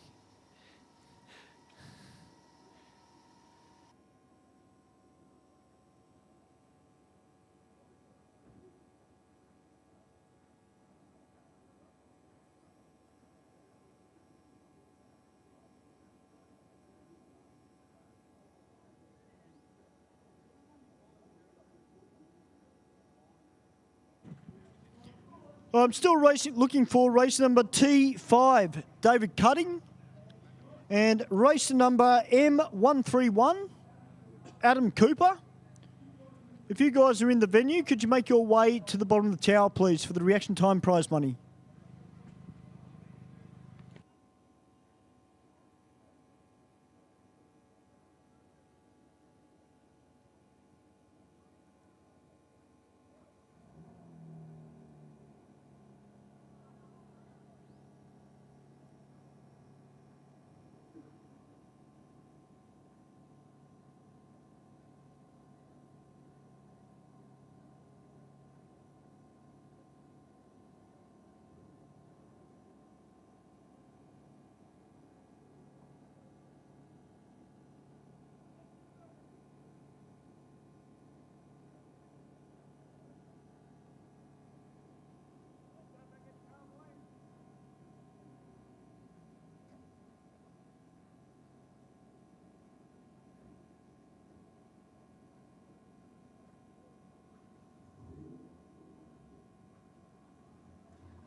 All right, guys, we are back into racing. Our A team got into it and got that little mess down there cleaned up really quick.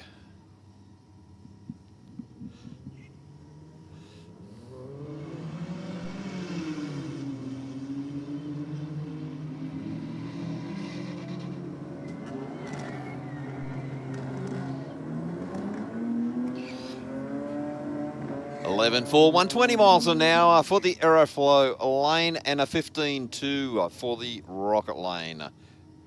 Got the BMW down the Rocket lane up against the Falcon.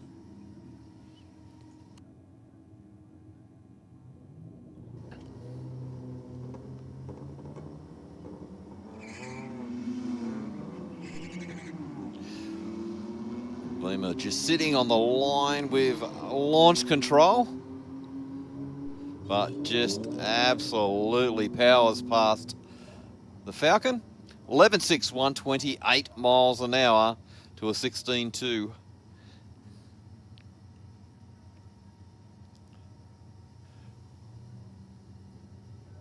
Falcon in the Aeroflow lane and Skyline in the Rocket lane.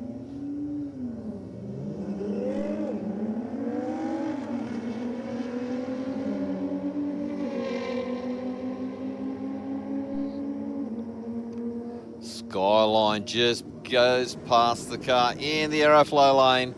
12.1 to a 14.7.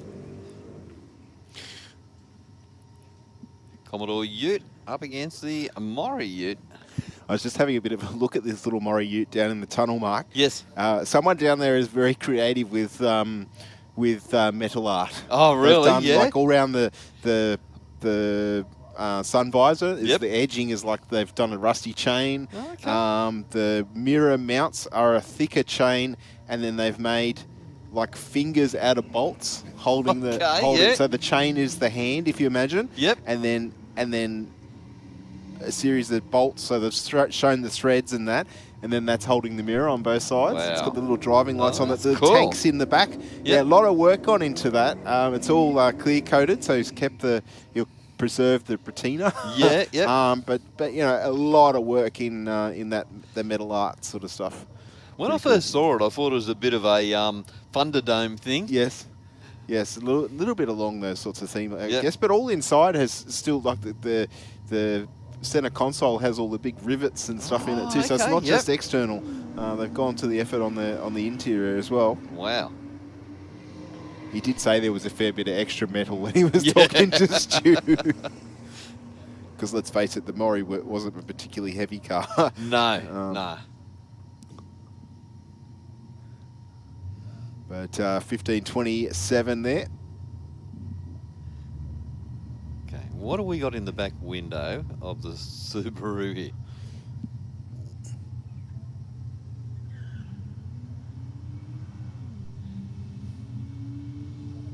I don't. It's like a little LED screen. I'm Yeah, not sure what does, I'm not sure what it's playing. Maybe I don't want to know. Big burnout from the Camry. Look like Betty Boop or whatever it was, dancing in the back window.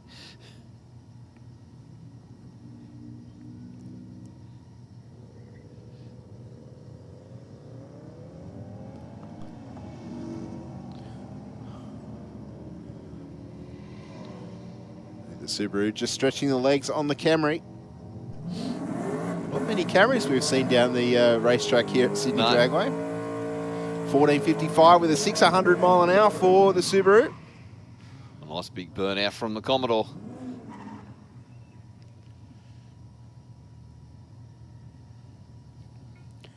Yeah, we're about to get smoked out. Yeah. Smoke screen, we'll see taillights.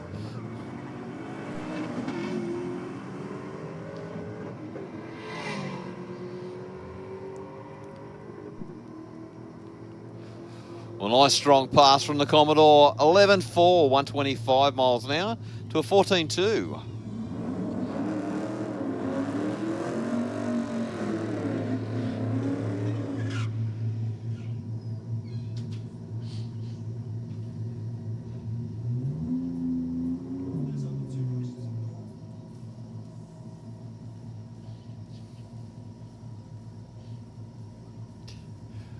We've got the Commodore up against the Kingswood.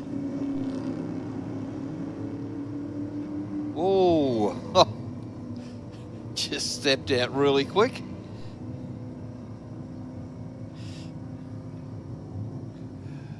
$13.8 to a $17.4.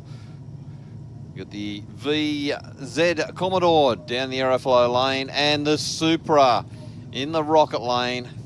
Just give it a quick purge on the nitrous.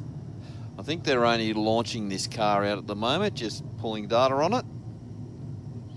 Well, I believe he's had a little bit of time away from the racetrack. So he came out to an Aeroflow race for real, I want to say feels like 3-4 weeks ago. Yep. But certainly capable of running well into the 7-second zone, this car.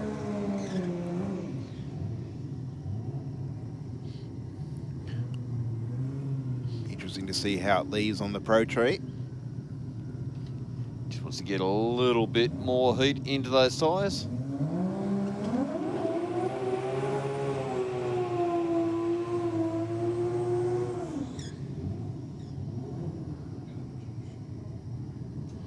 That's better, but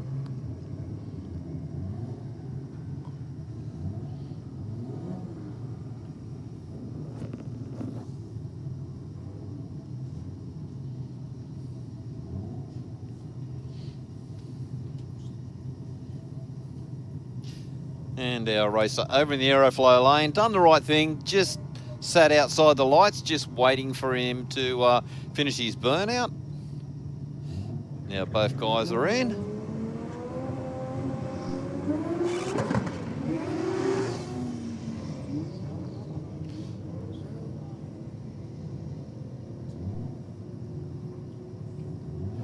$12.5, 110 miles an hour for the Aeroflow lane.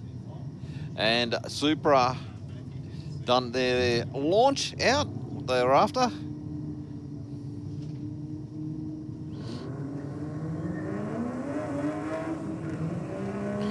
this is another quick Turbo 6. Yeah, very quick car indeed. Of course, the Barra 6-cylinder on board in the patinaed Falcon.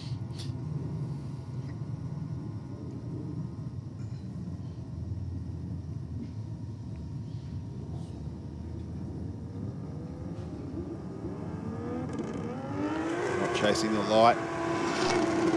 135 to the 60. A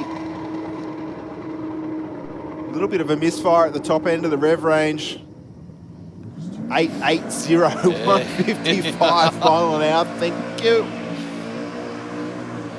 He's doing 125 mile an hour at half track. I don't think that missed done anything for him. Yes. Yeah, I dare say there's still a little bit left in there. I think There's so. a few horsepower that wasn't being used. All right, next up, Joe Sorbello in the Aeroflow lane.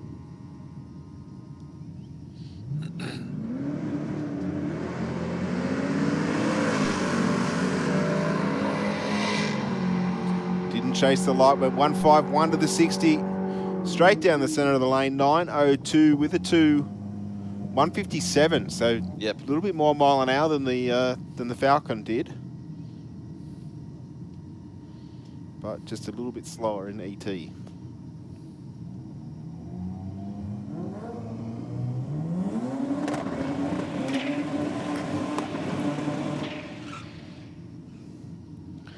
Very pretty little Mazda RX-3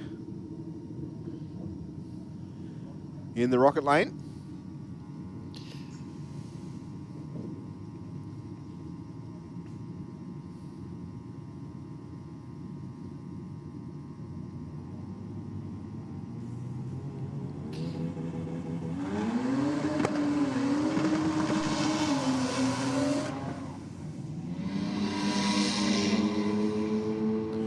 Not a big tyre on the back of the Mazda, is struggling all the way through the top of first gear.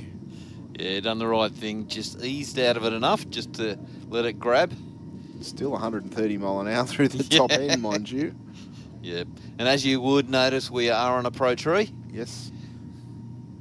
Of course, it's a little bit different to the full tree where it typically counts down as what we've had all night tonight. The Pro Tree, all 3 ambers flash at once. The driver or rider has 0.4 of a second effectively to react to that. Could be a little bit tricky on a Pro Tree for a lot of our street cars. You'd have to nearly guess at the light, I reckon. But yeah, if your car's quick enough, you can wait till you see the ambers and then then belt it. Stab, but and don't blink. No.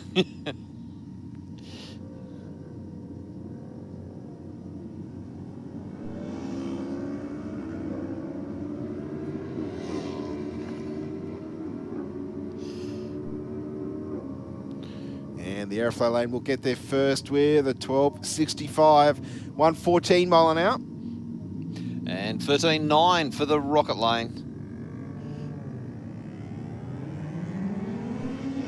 Not a bad light from our rider in the Aeroflow lane, 143 on the tree. That's not too bad. The Rocket lane with the performance though, 11.53 with a 120 mile an hour. And 14.9. 87 miles an hour for the Aeroflow lane.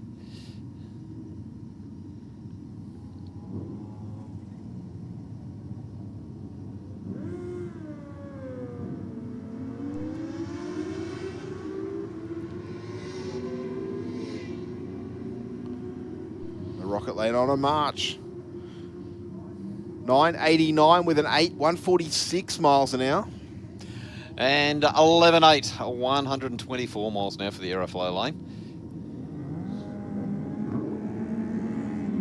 Some of these big bikes, once they get wound up, they're huge miles an hour out of them. I wonder, like, would they be at the top of 3rd gear or 4th? Like, where would you... I've never ridden a motorcycle. Where would they be gear-wise? Do you reckon? Depends on how many gears they got on them. You know, like... Yeah. You'd probably think they'd be, like 4th clicking into 5th. Okay. But at that type of mount, it might even be 6th. Yeah, that's what I was thinking, Ben. Like, a lot of these bikes will do 100 plus k's an hour in 1st gear. Yeah. Yeah, but then I guess, as you say, it comes down to gearing after you've reached the top of 1st gear. You could be bang, once you're in that RPM zone, you're hitting the shift pretty quickly. That's one thing I will never find out. One of many things I'll never find out. Yeah, I sold my last one and that's it. No more bikes. Not at the moment anyway.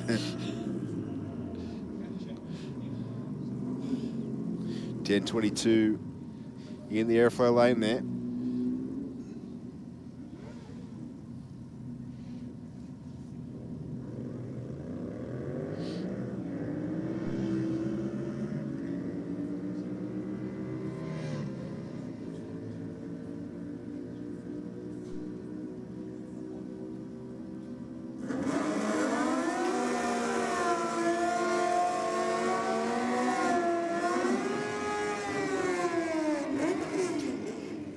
So did you notice both of these guys come up to the water, rolled back, and just rolled their bike back, just wetting the back tyre, and then moved forward, and then done their burnout, and it cleaned the tyre up, took all the moisture off it, and put the heat into it.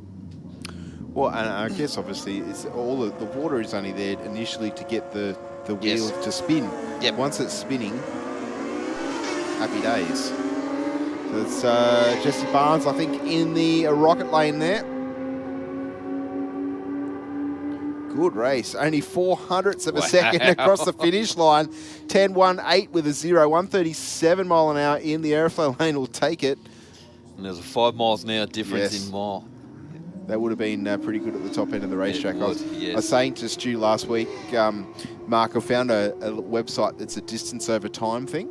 Okay. Because I was watching, I think it was the junior dragster final from the Bend a couple of weeks ago. Yep. And local racer Zane lost by 1,000th. And I'm like, oh, I wonder what distance that was. And you put it into this website and it gives you the distance. at roughly his speed, thousandths of a second was 37 millimeters or something like that from memory. Yeah. So absolutely nothing in it. And of course, the slower you're going, the less that distance. Yep. But yeah, definitely we'll try and keep that resource up the sleeve for all of our bracket meetings. Yep.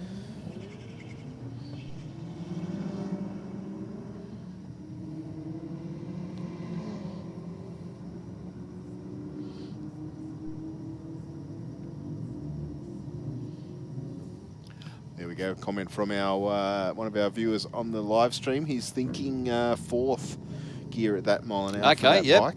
Yep. Yeah, I wasn't too far off then. Because too, if you're thinking miles an hour or you're thinking kilometres an hour. Yes. Well, I always think miles an hour. Yeah, well, 140 mile an hour is 220-ish kilometres an hour, so it's certainly moving. But then I guess a lot of these factory bikes are, well capable of high 200s as well. Yeah, well, I know my ZZR 1100, that was sort of, when you're really into it, is around the 130, 135 miles an hour was pretty much it's starting to run out of legs. And 1100 is a reasonable size bike too. Yeah.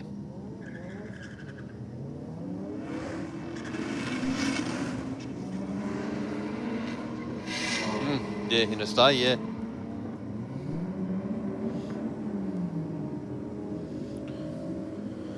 $11.76 with a 9, 127 mile an hour.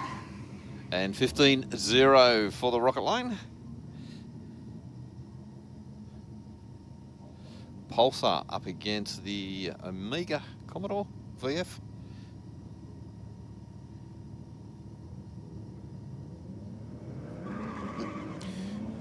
Oh, getting a little bit out of shape. And again. Is he tangling with the magnetic walls? Yes.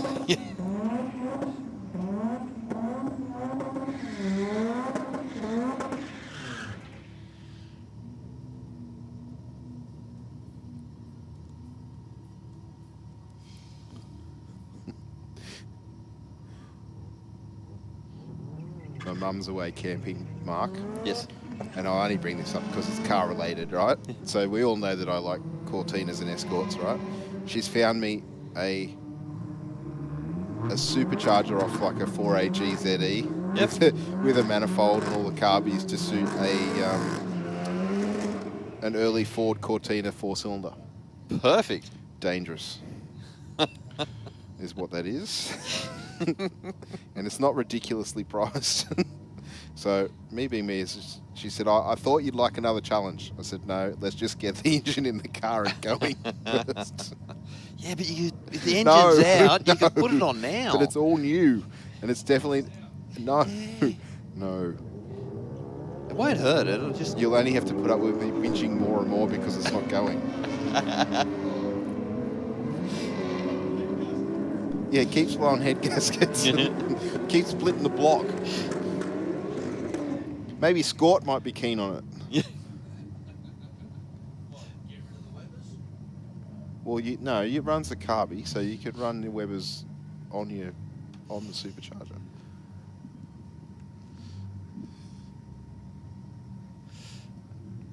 VF Commodore and VE Commodore. Or is that a VZ? Can't see because of tail lights. Oh, chase the light, went red. Went very early. It's not going to get a time recorded, unfortunately. Most of the time you can still record a time if you go red, but if you go way early, yep, you won't get anything, unfortunately.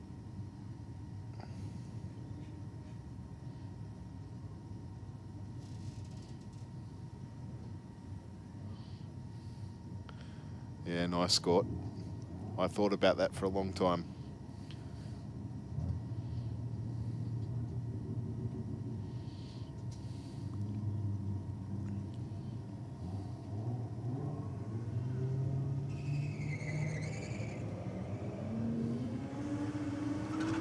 BMW driver out nicely. A 5.79 reaction time. The VL going to round him up at half track. And power on through from there. 10.09 with a 5, 126 miles an hour.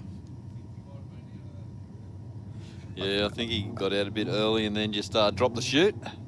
He was 111 at half track, so yeah. Got the Statesman and the VK.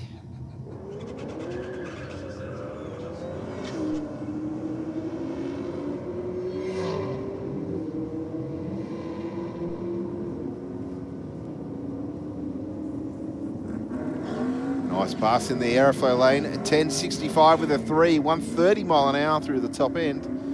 And 13 free, 112 miles an hour for the Rocket Lane. A nice strong burnout from the wagon. He's been doing strong burnouts all night. Yeah. Doesn't like his tyres. No, these new ones. Does now.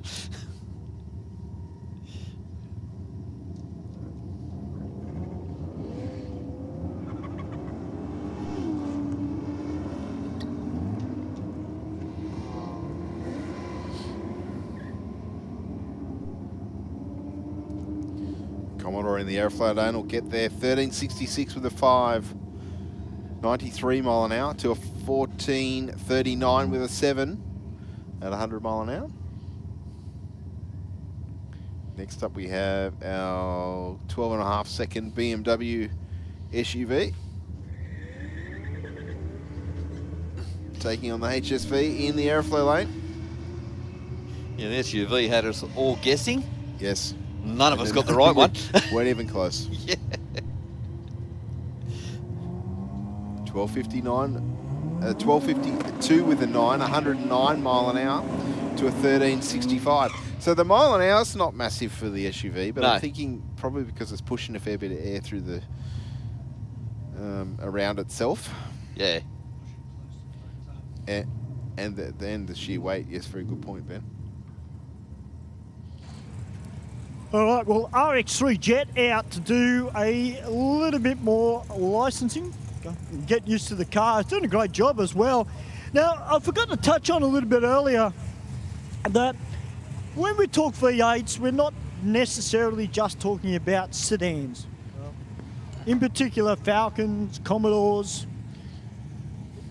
Forgot to mention we got a very tough sounding Land Cruiser here tonight as well. He's got the Judge number plates on it. By the sound of it, it kind of sounds like it's had a bit of an engine swap, but who knows, because it's drag racing. Let's face it, anything can happen. Well, Mark, we've got Paul about to come out in the Commodore.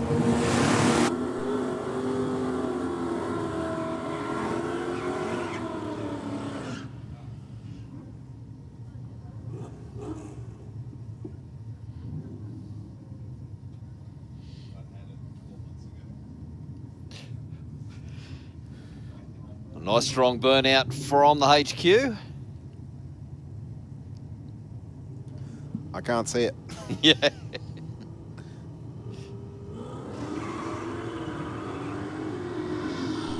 Well, both cars dancing around a little bit. The Rocket lane probably more so. Well, Alicia cut a great light for a Pro Tree. And goes 11 free, 120 miles an hour. I think that's the second 11.38 Yep. tonight.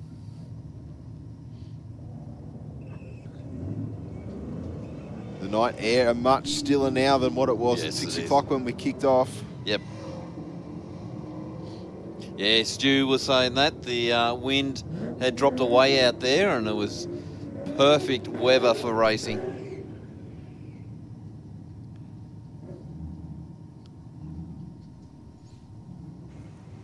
I've got to say, that is one sweet sounding Land Cruiser, boys. I'm not going to lie. They do have quite a nice note. There's a few of co-workers at work have the big turbo V8s. They Bit of sound quite axle nice. tramp. Yeah, sound quite nice thundering down the road. Is he coming out doing some laps testing for the next diesel night, Stu? Did you can't be too far away. 12.92 with a 9, 119 miles an hour. In the Aeroflow lane to an 18.36, I think it was, for the Land Cruiser.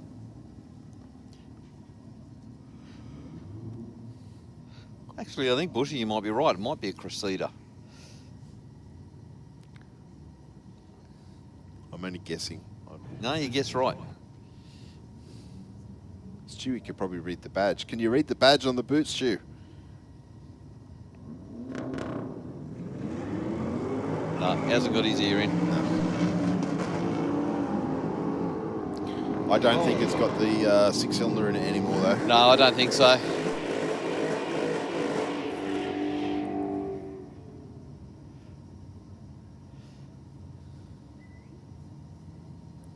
That's 11.69 with a 2's not a bad run out of the rocket lane there. 134 mile an hour. Sorry, what were you going to say? I'm not sure if it was not changing or it's just a massive electrical problem there. Well, there was a big flash of flame from underneath, so it seemed like it, to me, looked like a backfire almost through the ignition. Might have grabbed the wrong gear.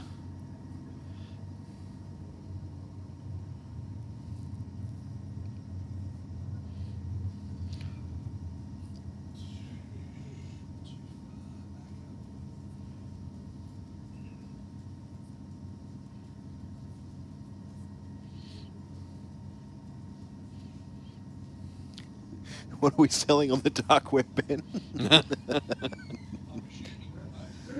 All right. Yeah. You don't have to go there to sell them. There's not many Cortina like us on there, I'm pretty sure.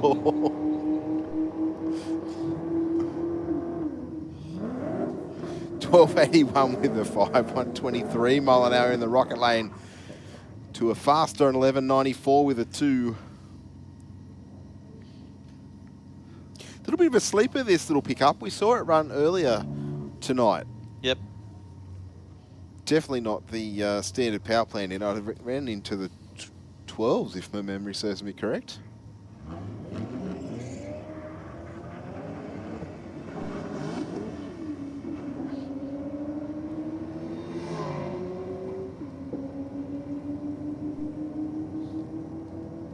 Keeping the Aeroflow lane honest. Is indeed. 13.7 to a 12.7. I might have been wrong there, but it's certainly a pretty strong pass. They wouldn't have run 13 stock, that's for sure. No. Yeah. I think a long way off.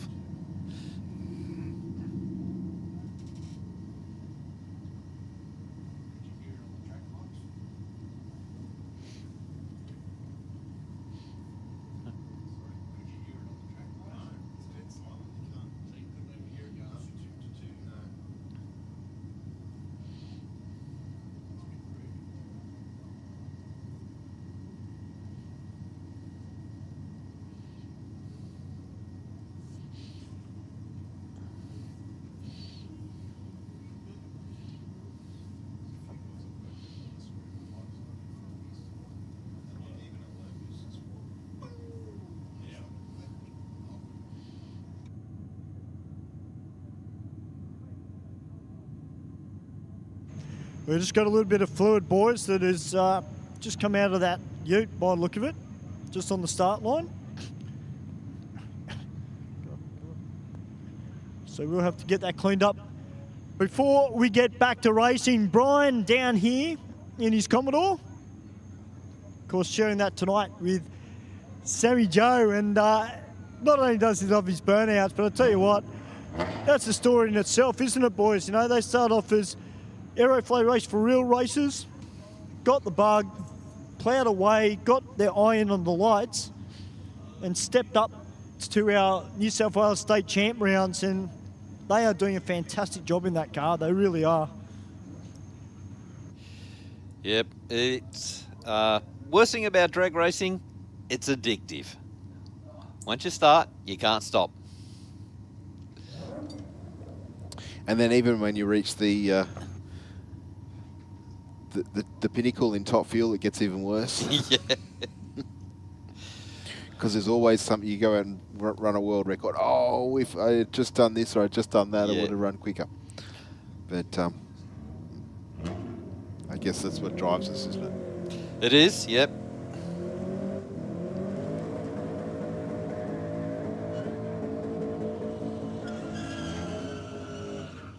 Oh, lots of opposite lock in the Aeroflow lane for Brian Addising there. He's not shy of burning the back tyres off this thing.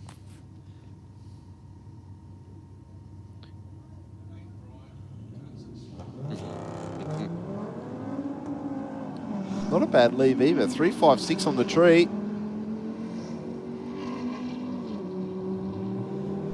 Was definitely well and truly out in front. 12.5, 110 miles an hour to a 12.2, 113 miles an hour. So the car in the rocket lane there, a reasonable amount quicker, just slower off the start line. Yep, definitely one at the lights.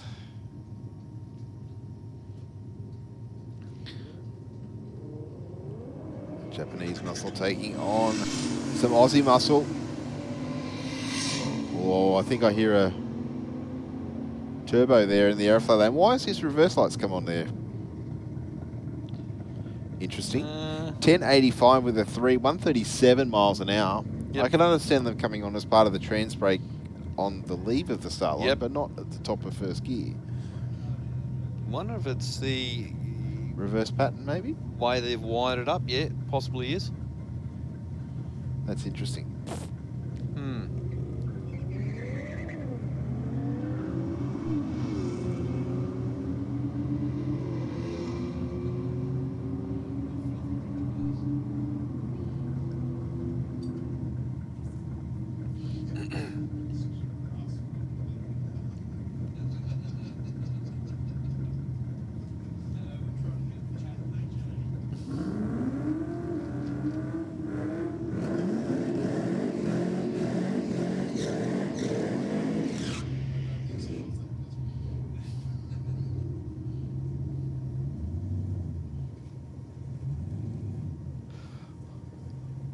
The Ute up against the Statesman.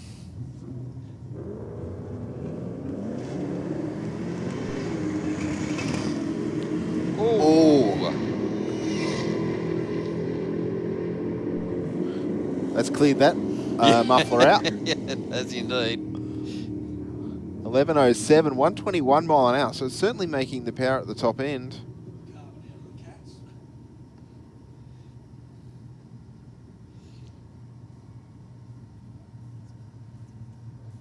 Very quiet too, that Ute. Yeah, might be a bit louder now.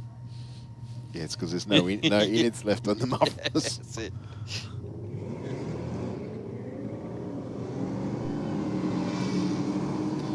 A little bit of a pedal there, I think, for the Aeroflow lane. Good race though. Locked together all the way. And just stretching the legs at the end of the Aeroflow lane, runs 12.58 with a 0, 1.15 through the finish line to a 13.05.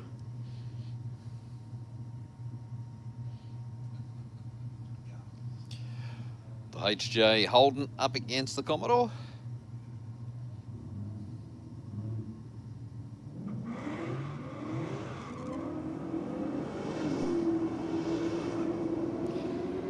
Well, just pedaling the HJ out of the hole. 11.8, 123 miles an hour to an 11.8, 125 miles an hour. Yeah, wow. I've said it before, we've got some quick cars here tonight. And now's the time of night where they go really fast. Well, I guess that, the air's getting denser. I guess the trade-off is the natural atmosphere is probably the track's cooling it probably a little bit, but haven't seen too many issues so far with that tonight. As long as we can keep the cars on, going down the racetrack, we'll maintain the current temperature. 12.77 with a 109 mile an hour in the rocket lane to take that. Well, Falcon with a huge burnout.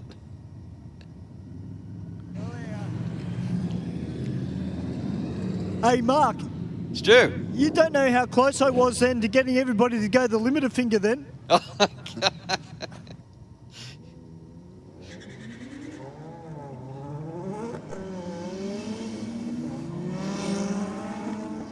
Actually, I just had a funny thought that just crossed my mind, which could be dangerous, as most people are pretty aware of. So this little Morris down here, obviously it's turbo, it's got a Toyota twin cam in it. It's sounds like a moonshiner's vehicle. Steve, can you imagine that car running on methanol? How cool would that be? Like, that would suit it down to a T. On E85. Oh yeah, that works too. Could do that. Although, as we talked the other night, every time I smell the E85 in the traffic, I'm looking around to see what car potentially could be running it. I wouldn't be looking at a Mori Ute, though, just quietly. No. It wouldn't be the first car I'd think of to look for.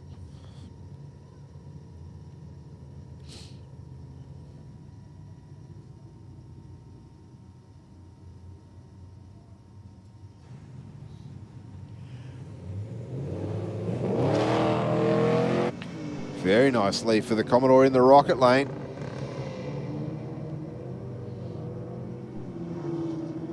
The Audi just taking the time on the launch control. The Commodore a 1085 with a 126 mile an hour.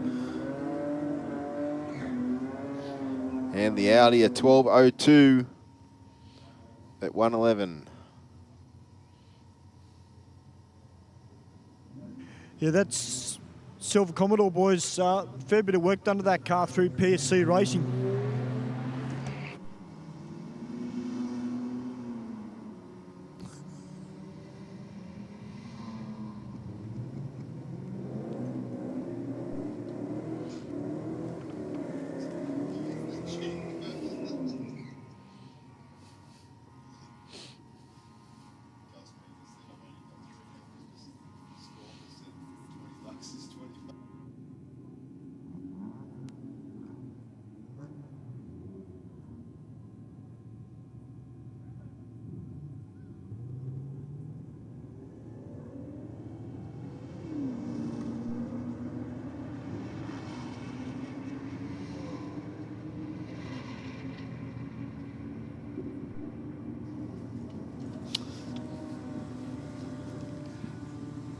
Well, 12.3, 116 miles an hour and just pegged on the line. Another big burnout from this Camry driver. Mustn't like the tyres on it.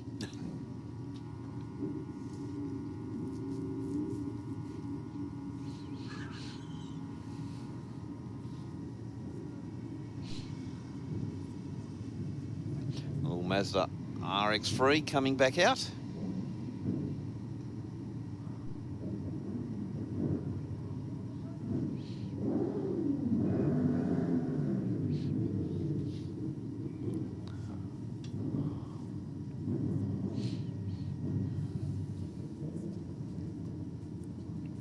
I'd have to see how many bikes we had here tonight. There was a fair, yes, a very fair number. They were up around to the bend in the staging lanes, too wide at one point. Yep.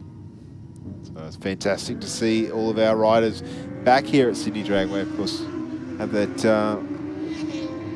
little layoff, I suppose. The rider way over towards the centre line in the rocket lane, not where you want to be, especially on a motorbike. Yes. 976 with a 148 mile an hour in the Aeroflow lane.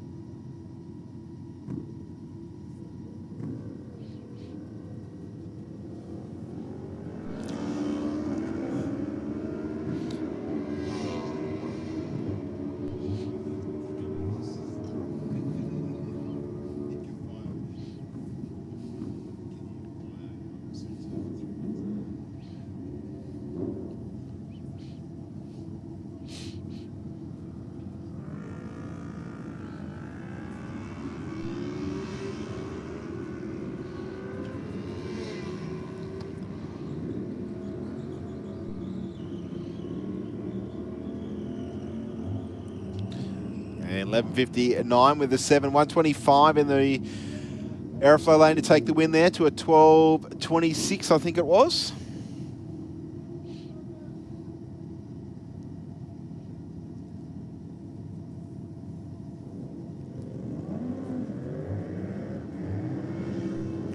Nice lead for the Aeroflow lane rider there.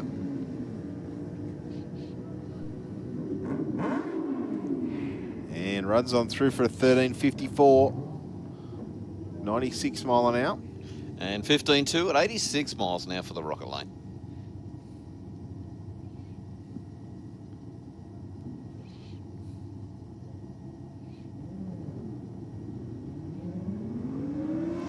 Do you reckon getting the launch right on one of these street bikes would be so hard, I think, it's not like leaving a set of traffic lights where you can sort of push yourself off. You know, I'd imagine doing this on a motorcycle from a start where you can't move forward or back effectively would be very difficult.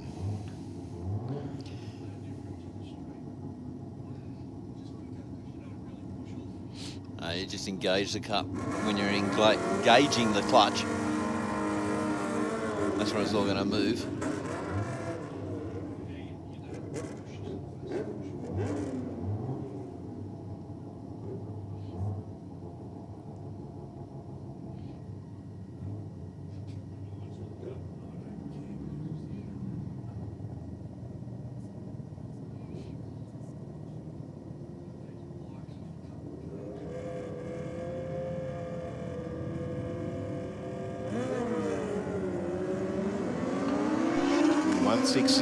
Light for Jesse Barnes in the Aeroflow lane there. Nice clean pass, 2.10. 1.4 with a 7. Backs up his 10. 1.4 with a 1 from earlier. 141 mile an hour through the finish line.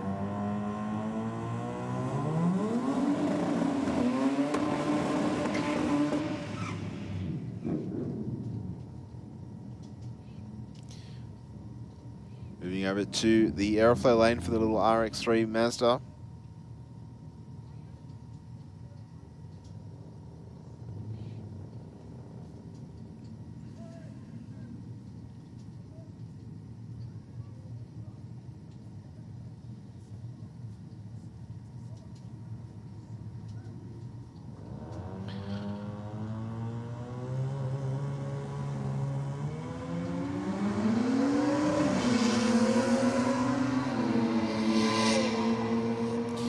.154 to the 60.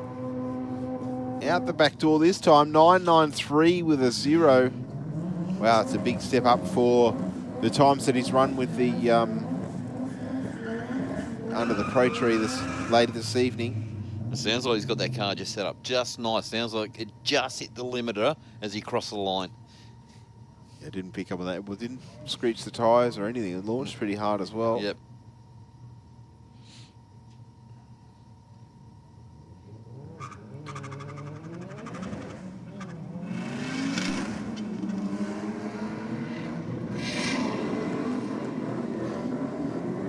Pulsar moving around a little bit. And 11.73 with a 2. 127 mile an hour will take it in the Aeroflow lane. To a 13.8 with a 5. Nice big side-by-side burnout.